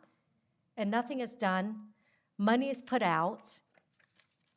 And I just feel like we're all over the place with the people's tax dollars. So, Mr. Mayor, I think for my substitute motion is to hold this project. Let's talk as council what you want, Mr. Mayor, where the cultural center you want, so then we can work on that project and get it to the finish line. But we cannot just spread so thin like this with the taxpayers' money. I think that's irresponsible. So my substitute motion is put this on hold. Let's talk as a council to see where you want, your vision, Mr. Mayor, of where you want the cultural center to be. And that's being responsible. So that's my substitute motion to take no action on this item today. Let me ask, is there a second to that? So there's no Second second it, to that? second it. Okay, so there's a second to that? Mhm. All right. Okay. Now, let me ask you this. When you mentioned about money, let me go ahead and ask staff. Staff, I understand that we do the maintenance, we pay for maintenance and every month. And at the same time, by this time, how much money that we give to Historical Society for, subsidizing the operation of this? Can you let us know that? Are you referring to the ARPA project collaboration? ARPA project, that Okay, we're so talking as about. far as monthly, I would have to defer to Director No on that, but specifically on ARPA, we collaborated successfully with the Historical Society. And the total was, the total completed project, and I can read the specifics of what the project entailed, it was $236,873. That was the portion of ARPA funds that were allocated to the Historical Society site, to Blakey Park. So can you tell me the $236,000 is in what period of time? That was all done under the ARPA allocation, which is over the last 3 or 4 years. There's about 7 major milestones that were accomplished as part of that effort. They replaced the existing ceiling in the museum building. They installed a new roof at the barn. They replaced the electrical enclosure in the museum building. They repaired existing siding and painted the exterior of the barn. They repaired the existing siding and painted the exterior of the blacksmith building. They installed a new water heater and then new rain gutters around the barn. So that was the extent of the scope that was approved by this council. So do you foresee that there is the costs continue to, that we have to provide it to? Well, this was a one-time, and then the part of the effort that staff has been working on with the Historical Society going back a ways now is really understanding the responsibilities of the two owners, which is the city and the Historical Society. So my understanding on day-to-day operations, the Historical Society is responsible for maintaining its buildings. But on a regular basis, something as basic as picking up trash at the park is done by our Public Works Department. And it is a public park. I'd like to say, if you Google it, it is a public park. It's in our Parks Master Plan. So we are very much involved in activities as far as maintenance at the site. When you mentioned about public parks, why we have a gate closed and we only open 3 hours a month? So one of the things that, and Shauna from our city manager's office has done a great job in trying to understand more of the history as to how we got to where we are from when we first became partners in this park. We really can't answer questions on when the fencing went up, different situations and different events on the park site. We're having a hard time on the city side finding accurate records. So we have been collaborating with the Historical Society, and Shauna can probably address a little bit with more detail how those interactions went and how many times she's actually met with them. So going back for several months, council directed staff to look into 3 things, and you did that. That's why we come back today.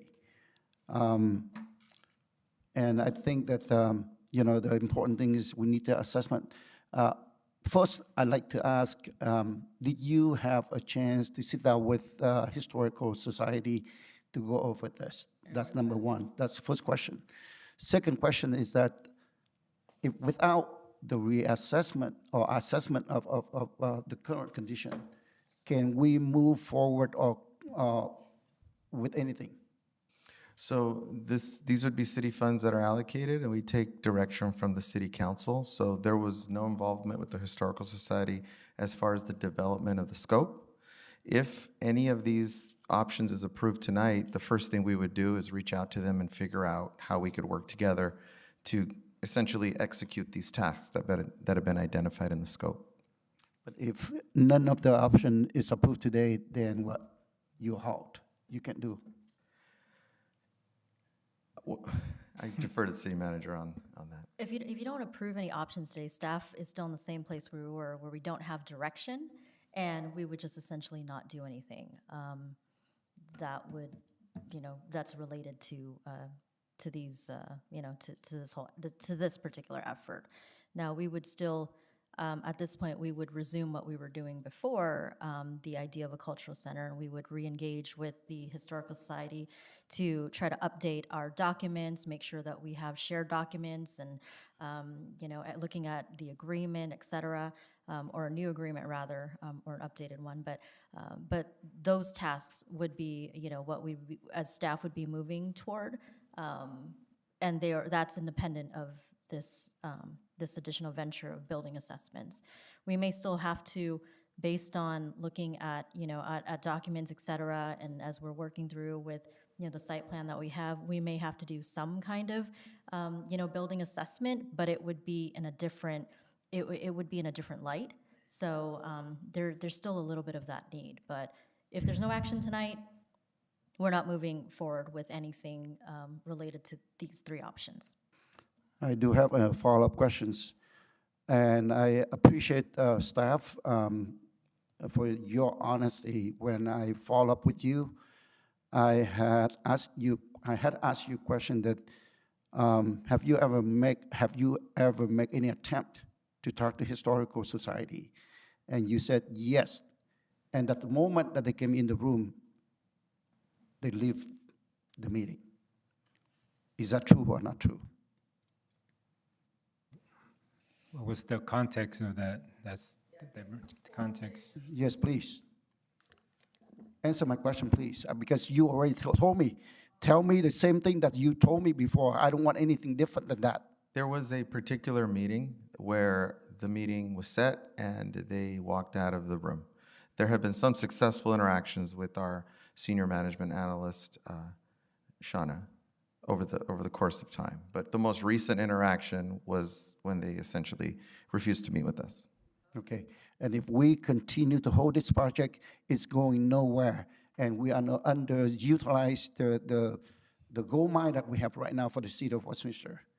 And we continue to pay for maintenance, and we only use 3 hours a month. And we don't know, what we have there is safe, or, what we have there is, is usable for anything else. I don't want to have this piece of land that worth, gold mine to us, and the will of the people who actually donated to the city and Historical Society without doing anything useful. And at the same time, we are the parking in the back that being rent out, and it's not enough. Please,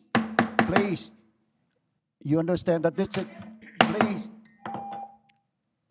this is the time for the council to discuss. You wait until your turn. You have your time at the time that we first warning for you. Okay?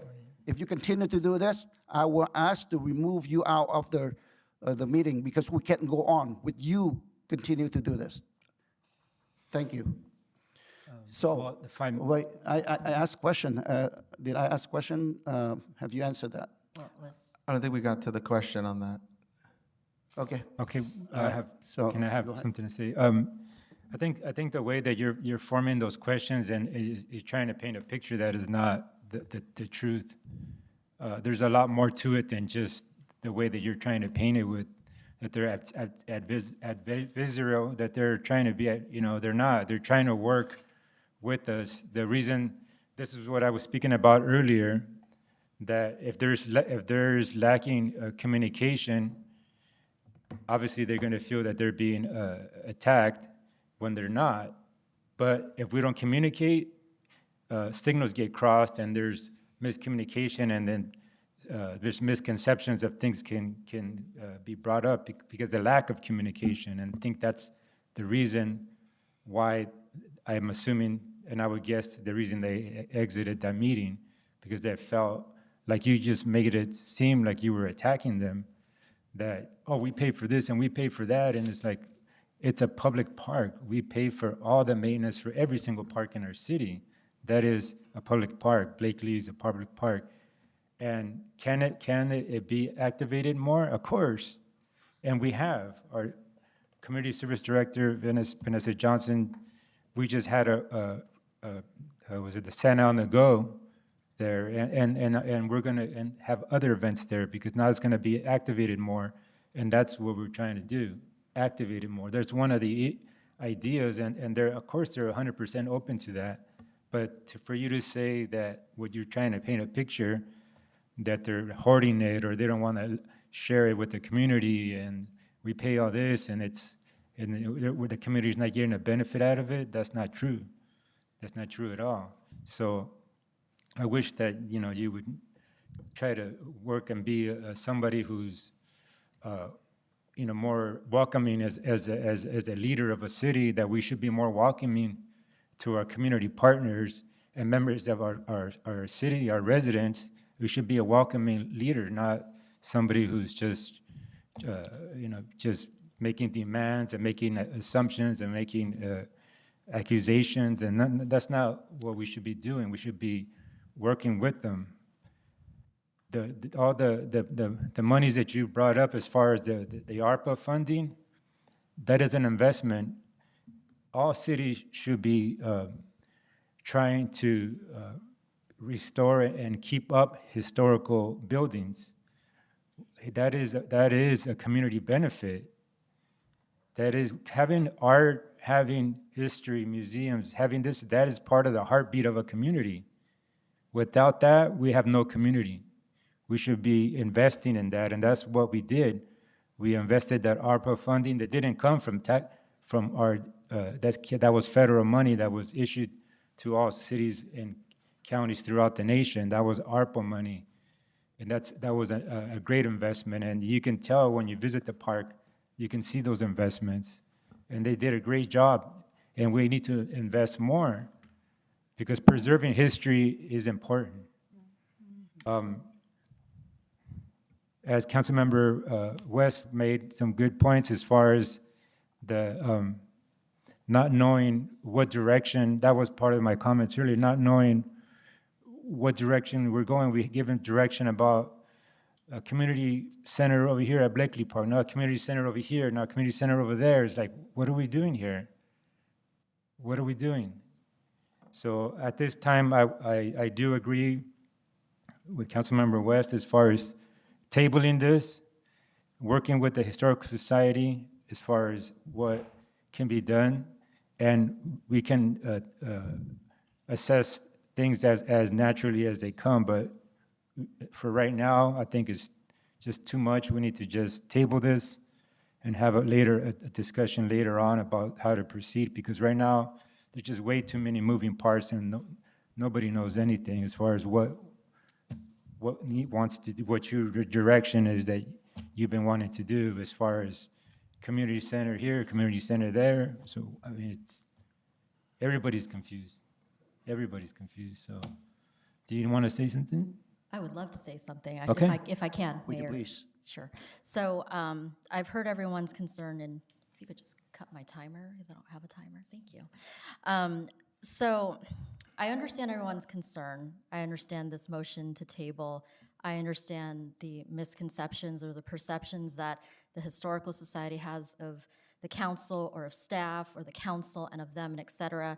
And the reality is, for us as staff, and we've been stuck in this middle for, over about a year now, we do need some kind of direction, even if it is to engage in a conversation, because what we've been experiencing as staff is, we're expected to provide a seat at the table or, for the Historical Society to engage in a conversation, to talk about what some of these ideas are.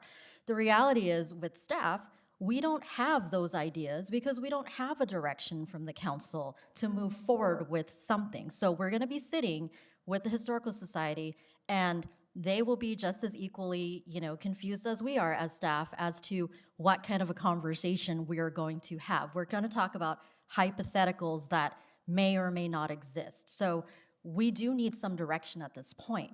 I do want to say, as far as, the communication goes, the Historical Society operated in a way that, and I know, Mr. Anderson and I've had a discussion before about, rest in peace, Joy Neugebauer, and she did a great job with the Historical Society. And, one of the things that the Historical Society had to do was, after her passing, kind of figure out what their operations were, what the paperwork looked like, because she handled a lot of things, right?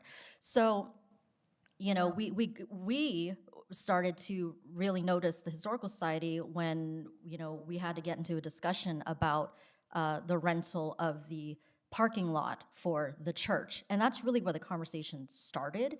And that went, we as staff went down a rabbit hole and started talking about, okay, it's a, undivided interest. What does that mean? Do we have all the documents? What do we have? Like, is there an agreement? What is our shared, we know we're doing maintenance on something, but is that really our responsibility? And so the discussion back, as far back as the fall of 2024 was to have conversations about, let's have a collaborative partnership and really talk about our responsibilities, the liability, which is, the big bad word, right? All of these different things that a partnership, or in this case, we call it a marriage of the city and the Historical Society. What does that look like? And so, you know, once we were in a place where we could have potentially moved on with an agreement, and then things pivoted a little bit, you know, and there were these ideas, enthusiastic ideas about what could be done, concerns about, you know, the operations, et cetera. And so now everyone's being adversarial, which is, you know, understandable, because when you don't know what you don't know, it creates a bit of a panic. We understand that. But at the end of the day, we're still trying to engage with the Historical Society. We'd like to engage with the Historical Society, but we can't really do that without the direction.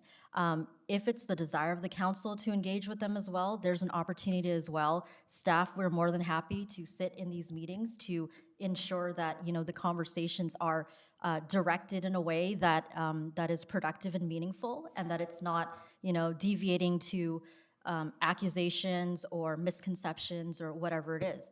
But for us as staff, we're kind of stuck in the middle, and we do need that direction. Otherwise, we're going to have these meetings, and we're going to be in the same place that we were 6 months ago without direction. All right, thank you. I need to respond to you, Councilmember Menzo. You said that yeah, you have the right to say anything that you feel, but you said that I paint the picture. You are actually the one who paint the picture, not me. I am trying to tell you the truth. What you tell me, what did I say is not true, then I will tell you. Everything I just told at these slides here, everything are true. Okay? Second thing you mentioned about leaders. Yes, I am here along with you, representing every member in our community. So we have to do it on their behalf, not on any of the organization. When I see things are not moving or benefit the members, I will bring it up. I can tell you that. And this is what I see, that you mentioned that public park. Yes, it is public park. If there is a public park, it should be open for everyone instead of 3 hours a month. Plus, that the organization, that the maintenance is being paid and responsible by the city of Westminster. And the maintenance, we have to take the money out of the city fund in order to actually upgrading those.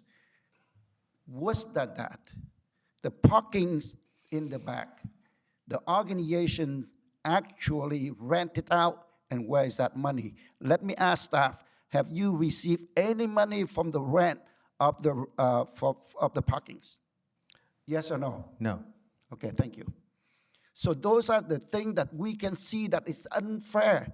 And according to this, when we take this to the council and we actually moving and we direct staff to talk to Historical Society, they try to have a meeting. They came in, 1, 2, 3, they left the meeting without anything resolved. If we continue to hold this one, it's going to continue to be this way. And we can't let it go. And we've just heard from staff that they need a direction from us so that we can move forward.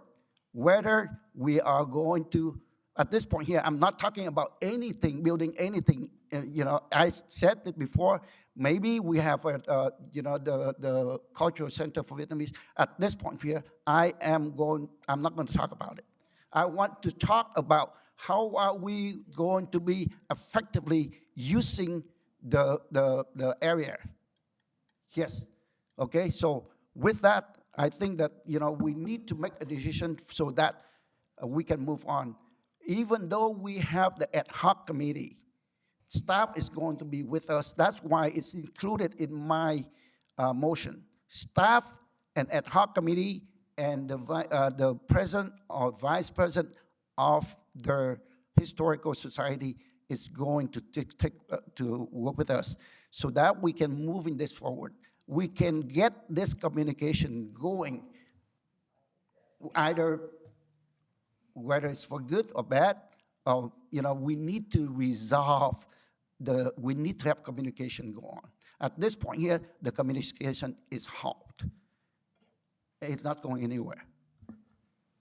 So with that, I will continue to, I will open up the floor for anybody else who want to talk about. Yeah, I can go unless Councilmember West are you ready to go or don't want to go? Okay. Okay, 5 minutes for Councilmember. Yes, Mayor, when I said painting the picture, you were using words as to paint a picture that they were like trying to keep people out. This is the way they've been operating for, as city manager said, who knows how long.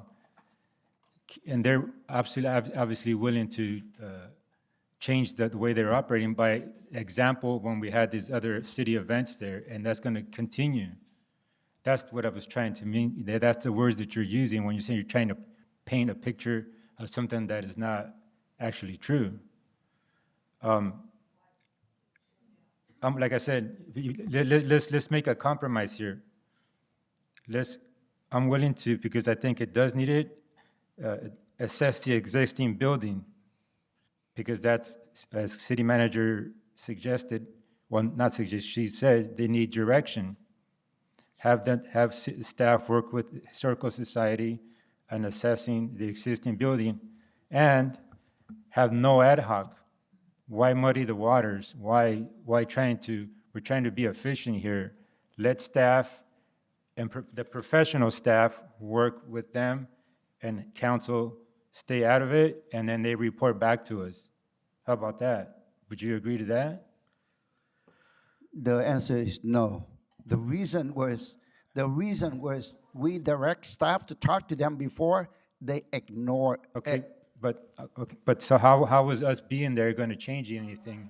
All you're going to do is going to actually muddy the waters as far as efficiency goes. Because now they got to try to coordinate all these meetings with all these different people, and then what actually is input or knowledge does these the two examples of the councils that you suggested have? Like, what experience do you have to know what needs to be done? Let the professionals do it, and let them report back to us. Let them report back to us of what we want, and let them do it themselves. We have engineers that work here. Let them deal with them and work with them, and then just report back to us. I think that would be something that, as leaders, that's something that we can be able to do. Just let them report back to us and and try to not muddy the waters by getting politics thrown into this. We don't need that. Let's just let the professionals handle this and report back to us. How about that? Mr. Mayor and Council, I Yes, have go a ahead. statement. Go ahead. Okay. Thank you so much, Mayor and Council. I think what it is from what I'm understanding, City Manager, you're stating that this project, if we take no action today, staff will still do the evaluation of the building, because that's No, something. that's not it. That's not. That you that's still not- work to do your assessment? No, so we would go back to, we would pivot back to what the original conversations we had with the Historical Society was, to take a look at the documents that we have to make sure that we have an updated agreement, that we are hammering out things like, there a draft agreement that has, programming in it, liability, who's truly responsible for the maintenance or not. It would be going back to essentially an agreement or an MOU with the Historical Society. That's what we would be pivoting back to. Okay, but you guys don't have that MOU with the society yet? No. Okay, so then if we don't even have that first step, why are we doing the second project? It just doesn't make sense. Yeah, so they're two different things, right? The idea of seeing what you're able to build, or a feasibility of building upon, or assessing uses of a building, et cetera, is different from ultimately the partnership that we have with the Historical Society. There are things like who pays for maintenance, what's the share of cost for, I don't know, for what do we get for, renting out the Greek parking lot, or just things of that nature, right? But I think that's important stuff that Sure. we need to iron out first. And then by doing that, we will build that relationship with the museum society, you know what I mean? So I think it's important. I feel like there's no rush. I think we take no action today to talk about it. We want to know what the mayor wants for the cultural center, because I think that's great. That's his legacy. I don't mind. I want to hear it, what he wants. But with this, we haven't even go to first base knowing who is responsible for what at the museum. So it's like, we can't even get that, then how are we going to build something else? So I think, Mr. Mayor and Council, tonight, if we just take no action, don't rush. Let's talk about it and see what we can do. Okay, I want to respond to that. You heard it very clearly. I don't know where you are, but, the city manager make it very clear. We cannot move forward if we are not taking any action today. Okay? You want to We don't still want to this rush project until anything, when? Mr. Mayor. So that's it. And that was reason why we need to have a conversation. The communication should go on what we want to do. Okay? If we can't do anything, at least we talk it out. That's why we need to have ad hoc committee to work with the city staff and with the historical society. Otherwise, it will halt. It's the same thing for many years already. What we did for many years, that doesn't mean that it is right all the time. At some point, we need to look at, the benefit of the people here. Mr. Mayor, can we call to action? You can call let's for not action. Talk anymore, and can we just vote? Well, what is Hold that? on, what- hold on. what's- Kind of finished. Before we call for action, I believe that Vice Mayor Nguyen wanted to have a few words. Yeah, thank you, Mayor.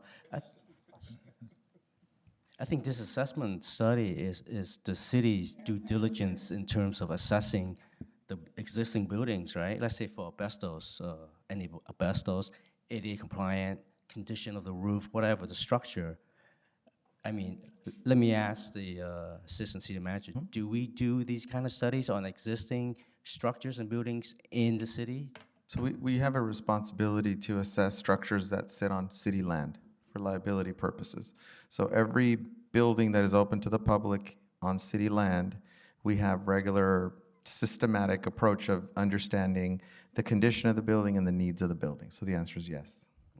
So let me ask you, let's say if a resident, or it could be from any city, comes to our museum and visit it, and then they trip over something because whatever reason, right? Can they sue?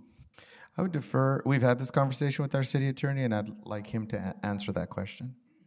Well, certainly anybody can sue for anything. Whether they win in court, of course, will depend on whose liability it is, but we're co-owners of the property, so presumably the city would, and the Historical Society would share ownership of liability if liability was intact. Now, I mean, there may be insurance that covers a portion of it, but ultimately, if there is no insurance that covers it, the city could potentially be liable, depending on exactly how everything works out. So my problem is that I don't understand why some of the members on this dais is so against this study. Is the city due diligence in terms of assessing the building and seeing that the condition that is in?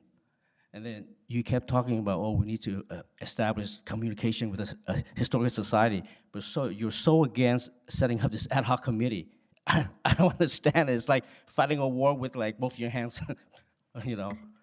So it's just ridiculous to me. What are you afraid of?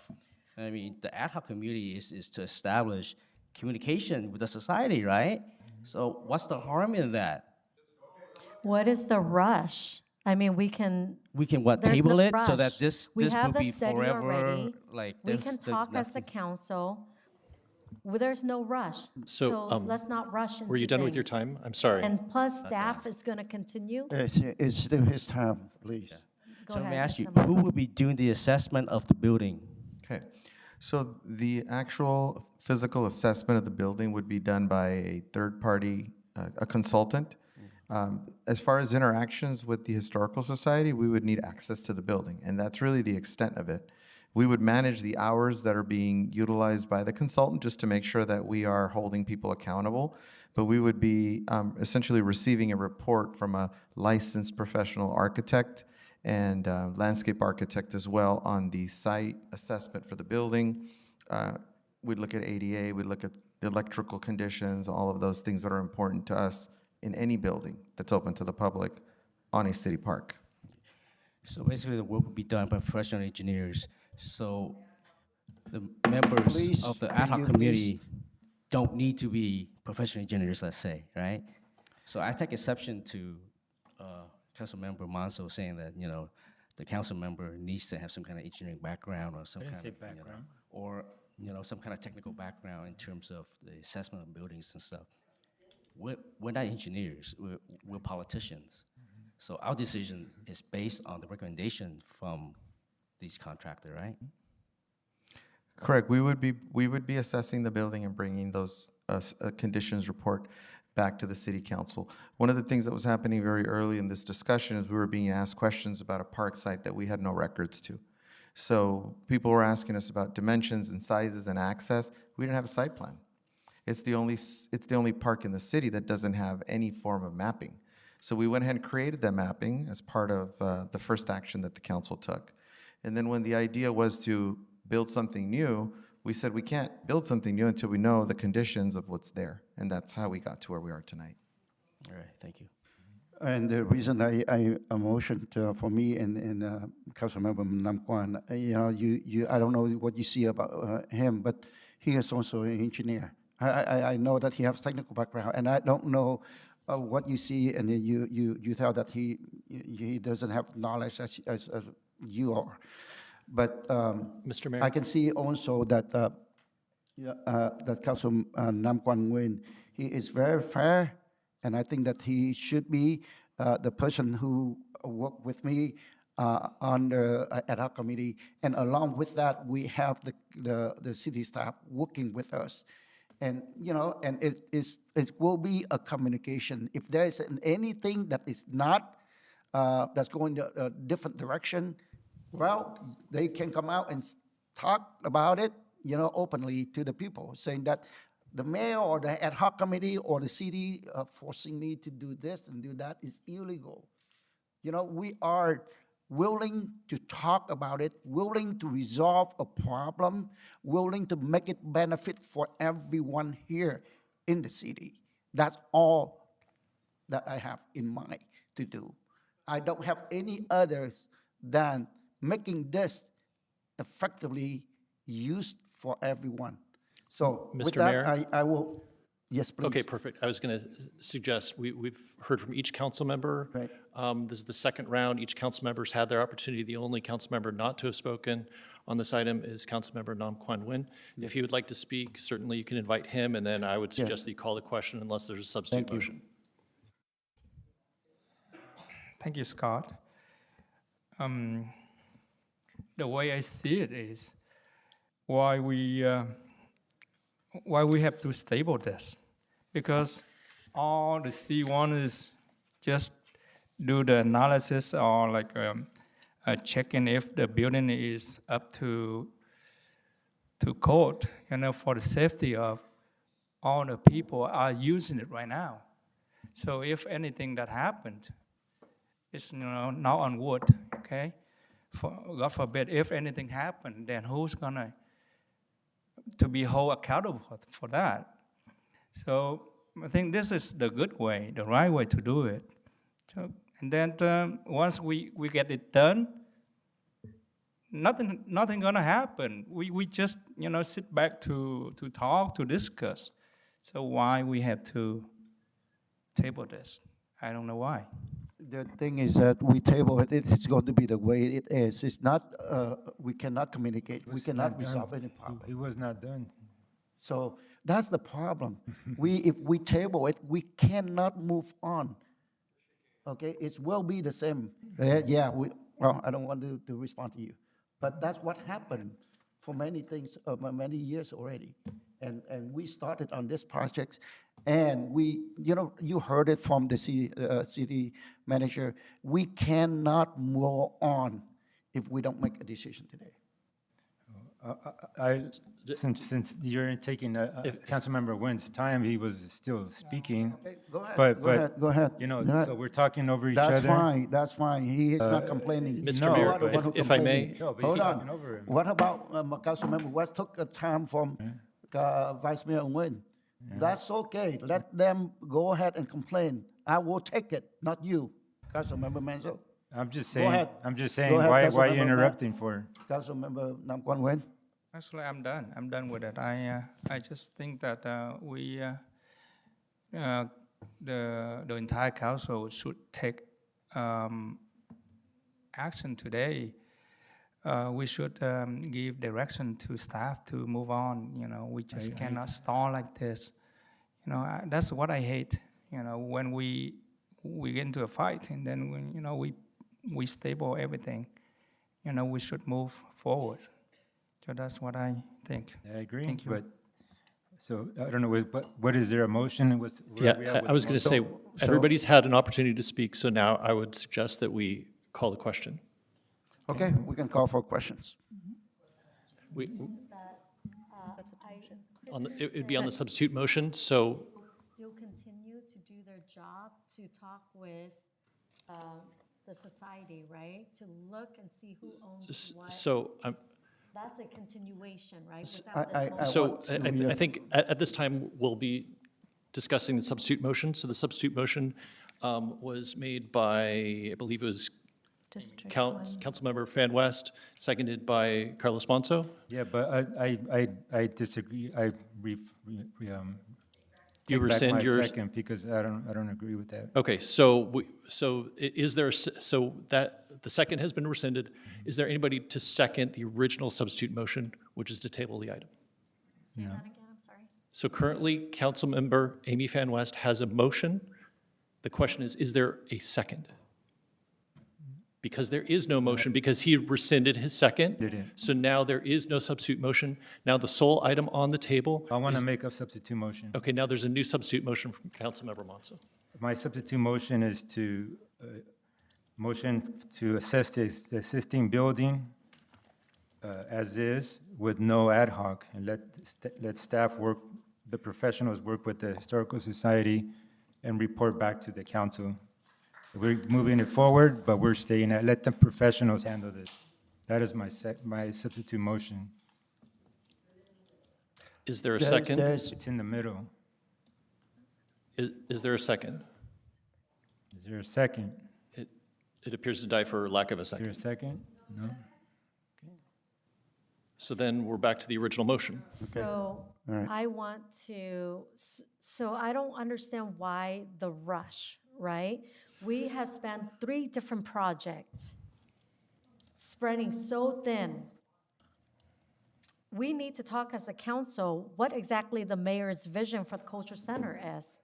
And I feel like, But this is not about the culture center, it's Yes, about we're just you know, assessing. it's the assessment. talking about of the that. museum, But the thing is that without this direction tonight, motion, I know that staff will continue to talk with the society and to get that figured So out. I think this has been discussed. Mr. Yeah, Mayor, this do you is wish to what call this- the question? Understand why we're rushing it. And this has been discussed, and can you, again, city attorney, city manager, I know that she have a question for you. Can we table it for the next one, my substitute motion? If Table they table it, can you still move on?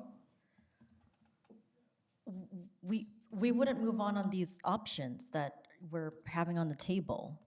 I mean, are you looking to table this to move it to the next meeting, or are you looking to table it indefinitely, or? We've been stuck in, so we've been stuck in a situation where even if we've tried to reach out to the Historical Society, if we're working on an agreement, and we're working on certain parameters, but there's this cloud looming over our, everyone's heads about these particular options. I don't know how productive our conversations with the Historical Society are going to be, but, staff would, if staff knows the council is not interested in any of these options, staff is going to pivot our focus onto that MOU, that agreement, those other terms, et cetera. And that's independent of assessing buildings for feasibility of doing some other project, maybe. Okay. Okay, let me clarify this. Anything that we direct staff to do tonight, they're going to do it, and they're going to report back to us, the whole city council. They're not going to report it to the ad hoc committee itself. Okay, so anything that going to happen going to go through the entire city council. So why we have to worry about this? And we still keep talking and then fighting. Councilmember Lam Quan, we are not worried or anything. We just want to make sure that we have the communication going. And with the ad hoc committee, you and I, there to talk about things, to get things moving. That's all. Yeah, exactly. Okay, so can we call for a question? We Okay, just call keep for talking. questions. Second. Okay, all right.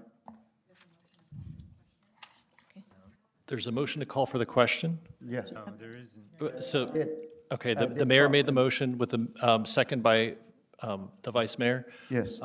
We'll call for roll call. Yeah. Oh, I'm sorry. Was it the mayor that called for the Call for question? question. Sorry, Nam Quan Nguyen, and then with with Mark as the second. My apologies. Okay.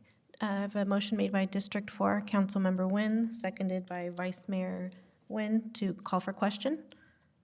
District 1, Councilwoman Fan West. Yes. District 2, Councilmember Monzo. Yes. District 4, Councilmember Nguyen. Yes. Vice Mayor Nguyen. Yes. Mayor Nguyen. Yes. Motion carried 5-0. The motion, Well, wait, hold on. Now we're at the point where we have the original Right now. motion. All right. Okay, go ahead and do the substitute motion first.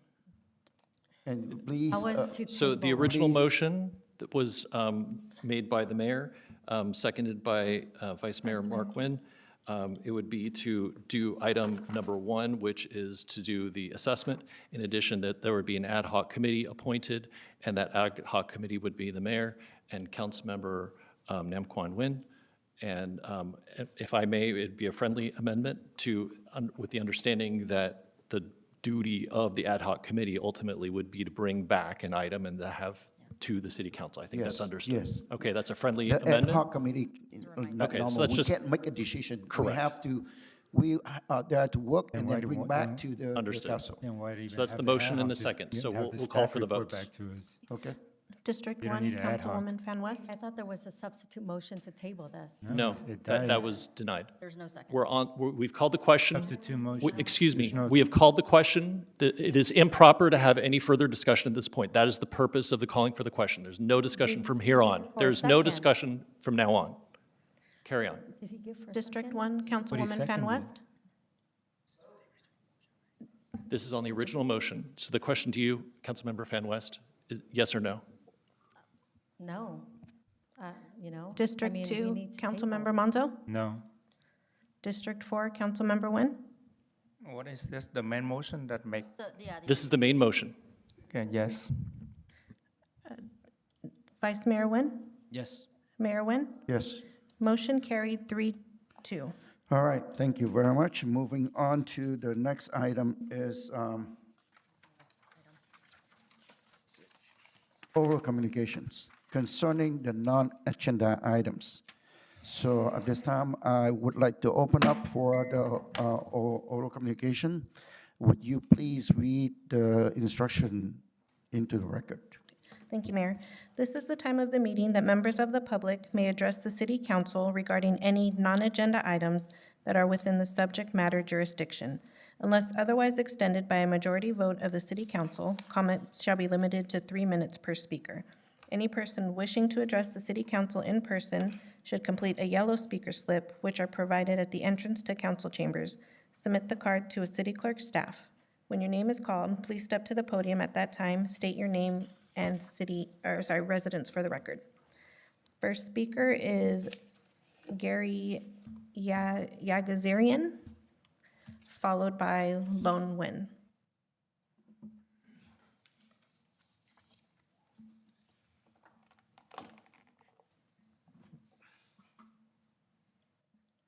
Good evening, Mr. Mayor and Council. My name is Gary Yagazarian, and I'm a property owner. In regards to the billboard, the 9-story tall billboard that's being built 100 feet from my property, I'd like to address that briefly.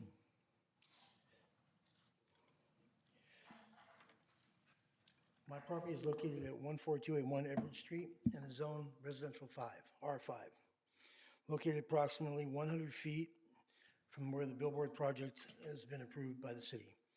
I'm speaking tonight to formally place the city on notice of serious legal defects in the approval of this project. The record shows a lease agreement with Branded Cities was executed on June 28, 2023, before any zoning changes. On April 30th, 2025, Caltrans Area Manager George Anzo issued a written preliminary review identifying multiple reasons the billboard should not be permitted. On January 21st, I attended a Planning Commission hearing for case 2025-0232, where representatives of Branded Cities and Ace Advertising appeared together. The representatives themselves expressed concern that the zoning change and billboard approval looked improper to the public.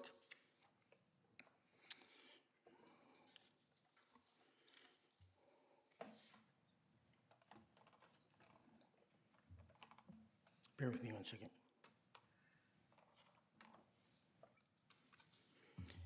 Despite this, on December 10th, 2025, the City Council adopted a resolution changing the zoning and approving a 9-story tall billboard with claiming the CEQA exemption.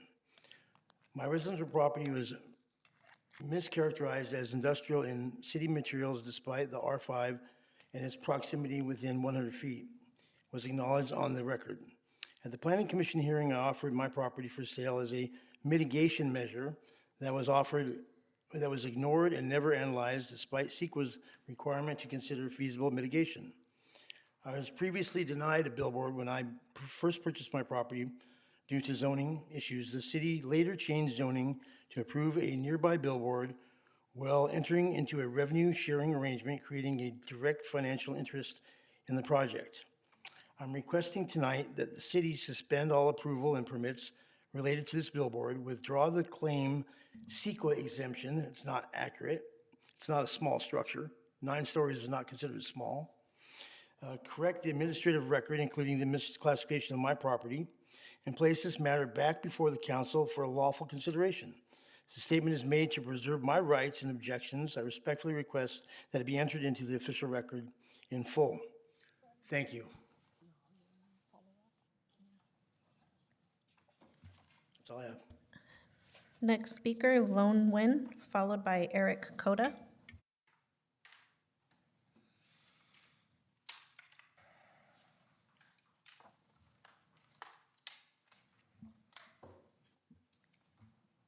Good evening. My name is Loan Nguyen, and I'm a resident of City of Westminster. I'm sorry, I have to bring up the Charlie Kirk street name sign again. Now, the Westminster City of Westminster, as you stated before, you don't have money to spend on parks, on something that will preserve the history of the city, but you have money to throw at street name changes, okay? $3,000. $3,000 on the 1% tax that, sale tax that we have to, that the resident has to pay extra. It would take $300,000 of sales to get that $3,000 to make a damn sign, sorry. Okay? And you go around and waste money on name changing of street signs, which doesn't help the resident in any way. So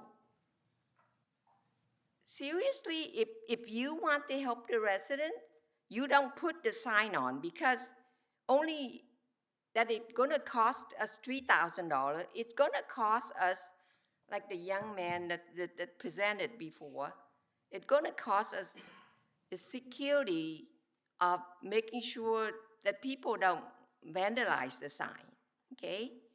And then it's gonna cost us to replace the sign, okay? And for Amy, which she said she honored Dr. King Jr. on Dr. King Jr. Day. I mean, seriously, I mean, if you honor Dr. King, you can't honor Charlie Kirk as well. You can't do that. It just not, it's just so hip. Oh, I'm sorry. But please, just leave All American Way alone. Thank you. Next speaker, Eric Coda, followed by Terry Raines. Hello, good afternoon, or evening, sorry, it's been a long day. My name is Eric Coda, I'm a resident of Westminster. I wanted to kind of show appreciation for your decision, I think it was regarding ICSC. I do think it is a bad idea to have Westminster represented by people who are convicted criminals, as well as people who are currently facing litigation for inappropriate behavior in these council meetings. So I agree that it should not be open to interpretation, and that we should have representatives who represent your constituents and your residents in Vegas. I'm not legal counsel, so Mr. Porter, I'm not like, this is just an observation of inappropriate behavior between council members whispering the whole time. It is a distraction. I know this is up to interpretation of the Brown Act, but it is very distracting having council member 1 and 4 making back and forth discussions. Some could say that that is something that you could add to this current litigation in response to the Brown Act. It's just frankly inappropriate. In regards to also like recording, why is there like a phone stand set up? It just seems like these are things that are not productive to city council meetings. Additionally, want to also echo other residents' concerns with finances. It has been discussed about being fiscally responsible with city funds, taxpayer funds. Again, do not see the value in Charlie Kirk Street, and again, want to bring it to your attention to, someone mentioned your legacy with the Cultural Center. I think a greater legacy for yourself would be to realize that that was a poor decision on behalf of the council, and to step back on that. That's going to be a big financial cost. As we were saying, security will need to be, there needs to be security. I understand it's right by the police station, but as the police mentioned, they are stretched thin as it is. They don't need to be watching a street sign that is going to be prone to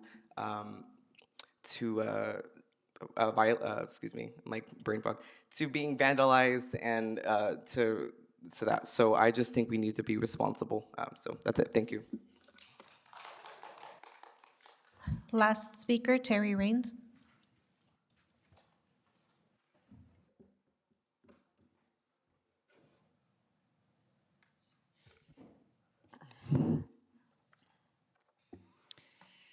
It's been a horrific couple of weeks for Americans since the last meeting because of the 2 ICE murders in Minnesota and continued Gestapo-like tactics by the current administration. ICE raids are again taking place in our own immigrant-rich city and across Orange County. I can confidently say that our police officers comply with the law while enforcing it, unlike ICE. Lest we forget, Amy wanted to order our highly trained police officers to fully cooperate with and help ICE raid our neighborhoods and businesses. Our officers know what their role is, and they sure as hell don't need some narcissistic twat waffle ordering them to do anything. This same corrupt council member, Amy Fan West, was charged with and is currently on court-ordered diversion for offering a bribe to WPD parking officer, trespassed on a closed construction site in our city, filed 2 false police reports against a fellow council member and a resident, is being sued by the city for disruptive behavior and obstructionism, and even demanded that she receive a special heads up from our chief about any issues concerning her, AKA preferential treatment, AKA corruption. That's how you've honored local law enforcement, Amy. You wanted to honor MLK, but honored Charlie Kirk, who said MLK was awful, that he wasn't a good person. You posted about the Holocaust. Kirk said abortion is worse than the Holocaust. STFU, you hypocrite. Charlie, Amy, and Nam Kwan attended the special screening of the federally indicted criminal David Zong, King of Trash movie. Thanks for reaffirming that your loyalties lie with those who flagrantly violate the law with bribery and money laundering versus law-abiding citizens. Follow the money, folks.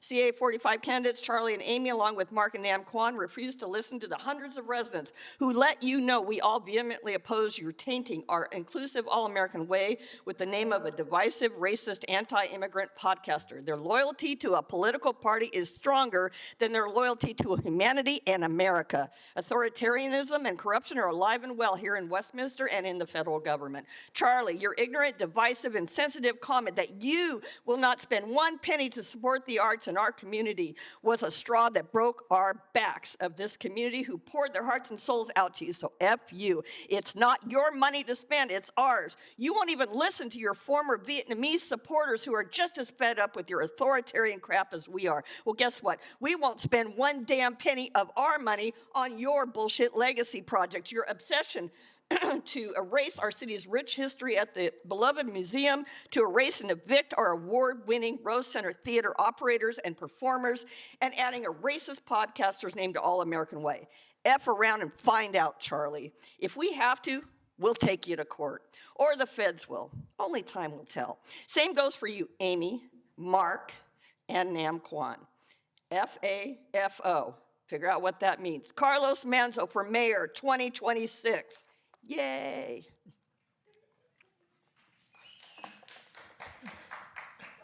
Mayor, I have no further speakers. All right, thank you very much. I just laugh at it. All right, moving on, I will close the oral communications for non-agenda items.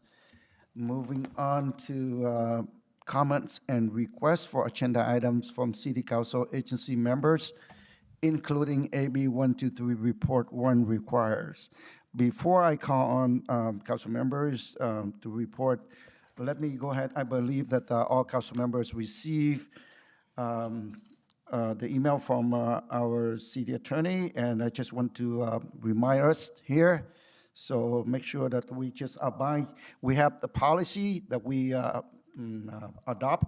adopted, and we need to comply with that, you know, every one of us. So the adopted policy that give each council get a total, I say it again, a total of 5 minutes to do all the following. 1, make all legally required AB 1, 2, 3, 4 agenda disclosures. So those are the item that, you know, if we go on behalf of the cities, we are obligated to report here at the council. We make that as the number 1 priority. And then number 2, request that item be added to the future agendas. And number 3, argue the favor of adding the item of the future to agenda. So I want to remind you that number 1, we have to report AB 123 first. And then if you have only total 5 minutes, and if you don't watch your time, and you know you can't, when your time is run out, you can't agendize your item until next time. It's very clear that I make it right now. And you know, and then go on and add on the item that you want to agendize for the following meeting. So with that, I would like to call on Councilmember West. Go ahead. Thank you, Mr. Mayor. Good evening, everyone. Thank you for being here tonight at the council meeting. This is our second council meeting of 2026, and I want to begin by recognizing our city staff and our law enforcement and our fire department for running our city efficiently and keeping our residents safe. So thank you so much. Now, first, I want to also thank you for law enforcement and fire for your dedication and service that do not go unnoticed. So we recognize it, and thank you so much. This past week, I have the opportunity to attend the California League of Cities conference alongside local elected officials up and down the state of California. It was both informative and eye-opening, and I believe it is important to report back to our residents and voters on what we have learned. Before I do that, I want to address a false accusation made by the mayor earlier in the meeting that I was recording a closed session meeting at the conference. That accusation is simply not true. There were no closed session at the conference. The purpose of attending the California League of Cities conference is to inform, to learn, and then go back and report it to our constituent and our voters on what we learn in Sacramento. The league does, though, however, have a policy stating that we need to get permission from them to request to record a session. However, when we attended the conference, we also waived our right to be recorded. So transparency is essential to public trust, both in our local government and the organization like California League of Cities. Our residents deserve honesty, clarity, not false allegation from the mayor. During the conference, we were briefed on how legislation moved through Sacramento. A bill typically began at the assembly floor, then it goes to the policy committee. If it have a physical impact, then it moves to the fiscal committee. If not, then it returned directly to the assembly floor for a vote. For there, it goes to the same process in the state senate as well before it reached the governor's desk. We also learned some bills never reach the floor, how legislation can quickly die in the committee without a public ever hear about it. That is why it is so important for local elected officials and the public to stay informed and engaged. In the past year alone, the state legislation passed approximately 2,000 new laws. That number is staggering and underscore how critical it is for local elected officials to understand how these decisions impact the cities and our residents. We are also briefed on the state budget and California ongoing fiscal challenges. In 2022, the state had a $90 billion surplus. That's 4 years ago. That shift to a $31 billion deficit in 2023. Then in 2024, the deficit grew to $47 billion. In 2025, last year, it stood at an $18 billion. And according to Gavin Newsom, the governor's office, the projected deficit in 2026 is approximately $2.9 billion. So I will leave it to the people of California to decide for themselves where those funds went and how we arrive at this point. But that is clear.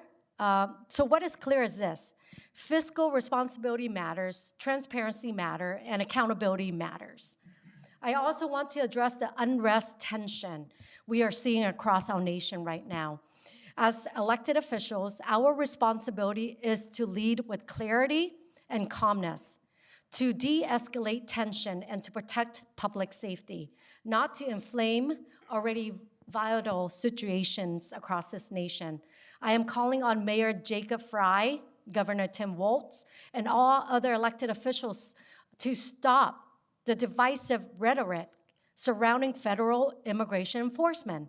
This kind of language encouraged confrontation rather than calm, and it put lives at risk.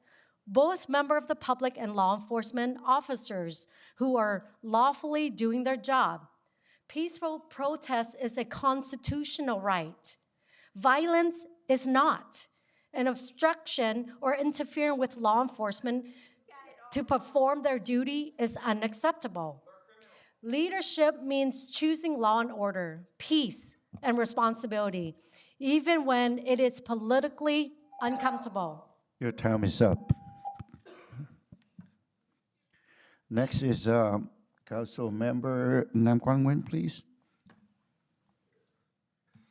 Thank you, Mr. Mayor. I just make it quick. As usual, thank you staff, thank you our PD again, and firefighters. Okay. I want to report about my trip up to Sacramento last week. Go in there, get my knowledge updated. There's one course that I think is very good to attend it,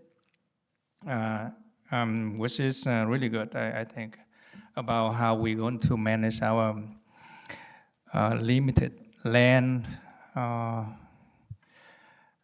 So to make it work for the city in the future, because right now we just don't have much land, right, Vanessa? We just don't, and the only thing is just going up.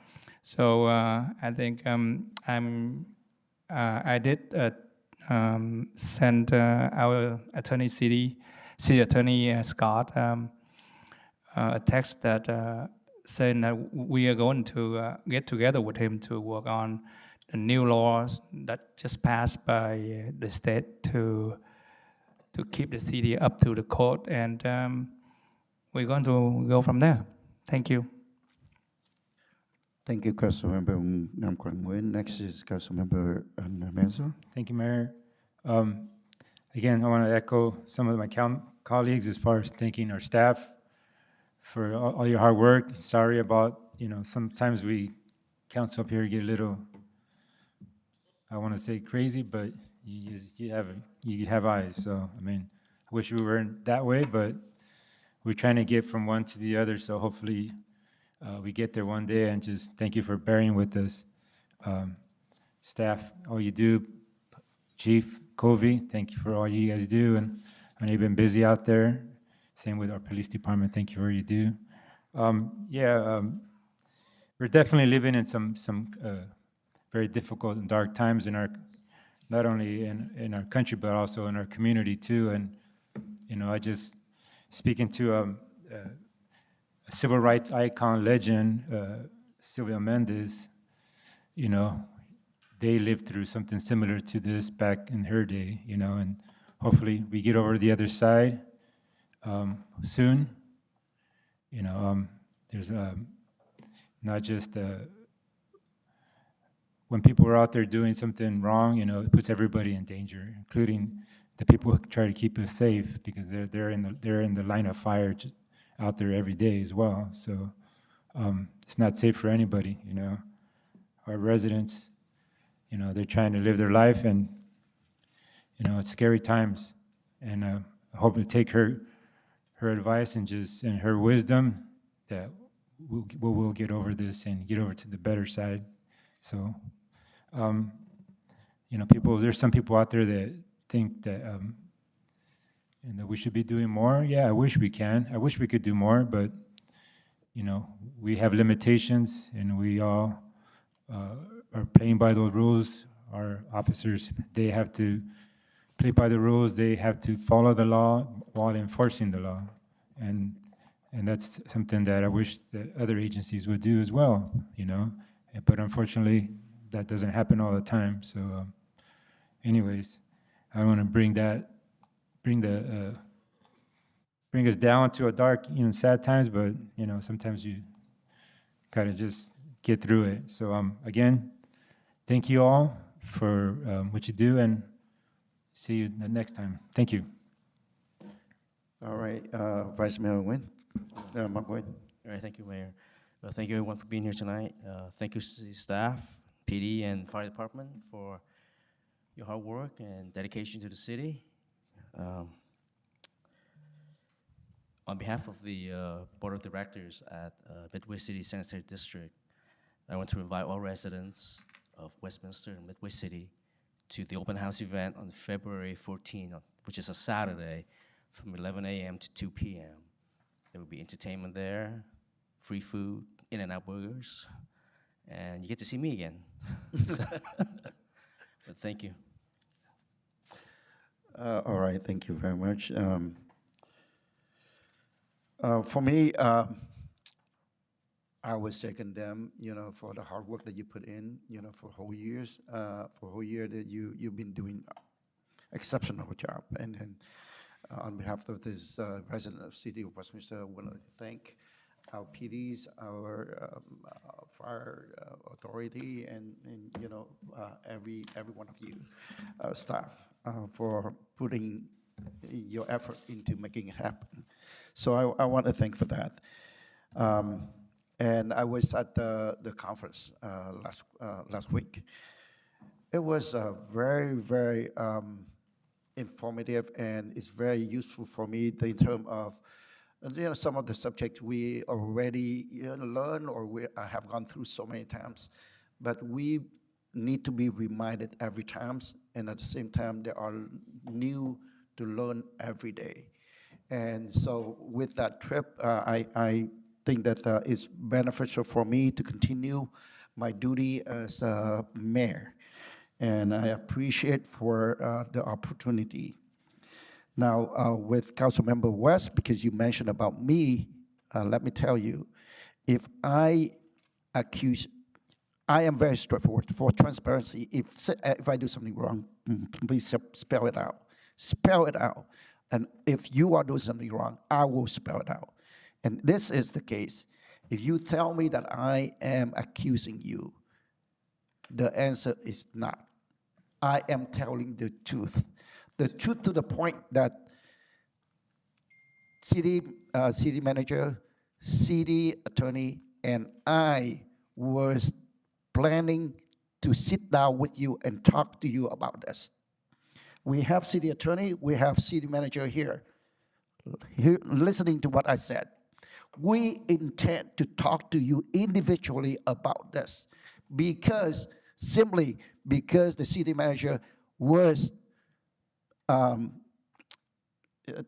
talked to you, right? The staff from League of the City, they said to the city manager, and city manager talking to me to talk to you.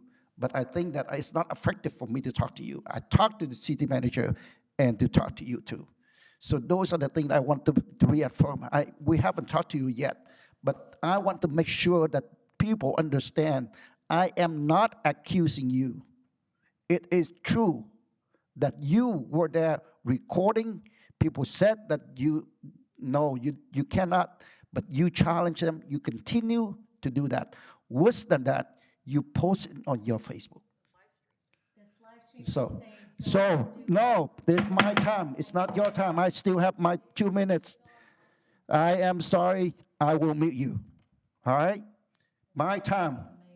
So at this time, or whatever you say, I am saying out loud to everyone, so they know exactly what I'm, what I am intending to do.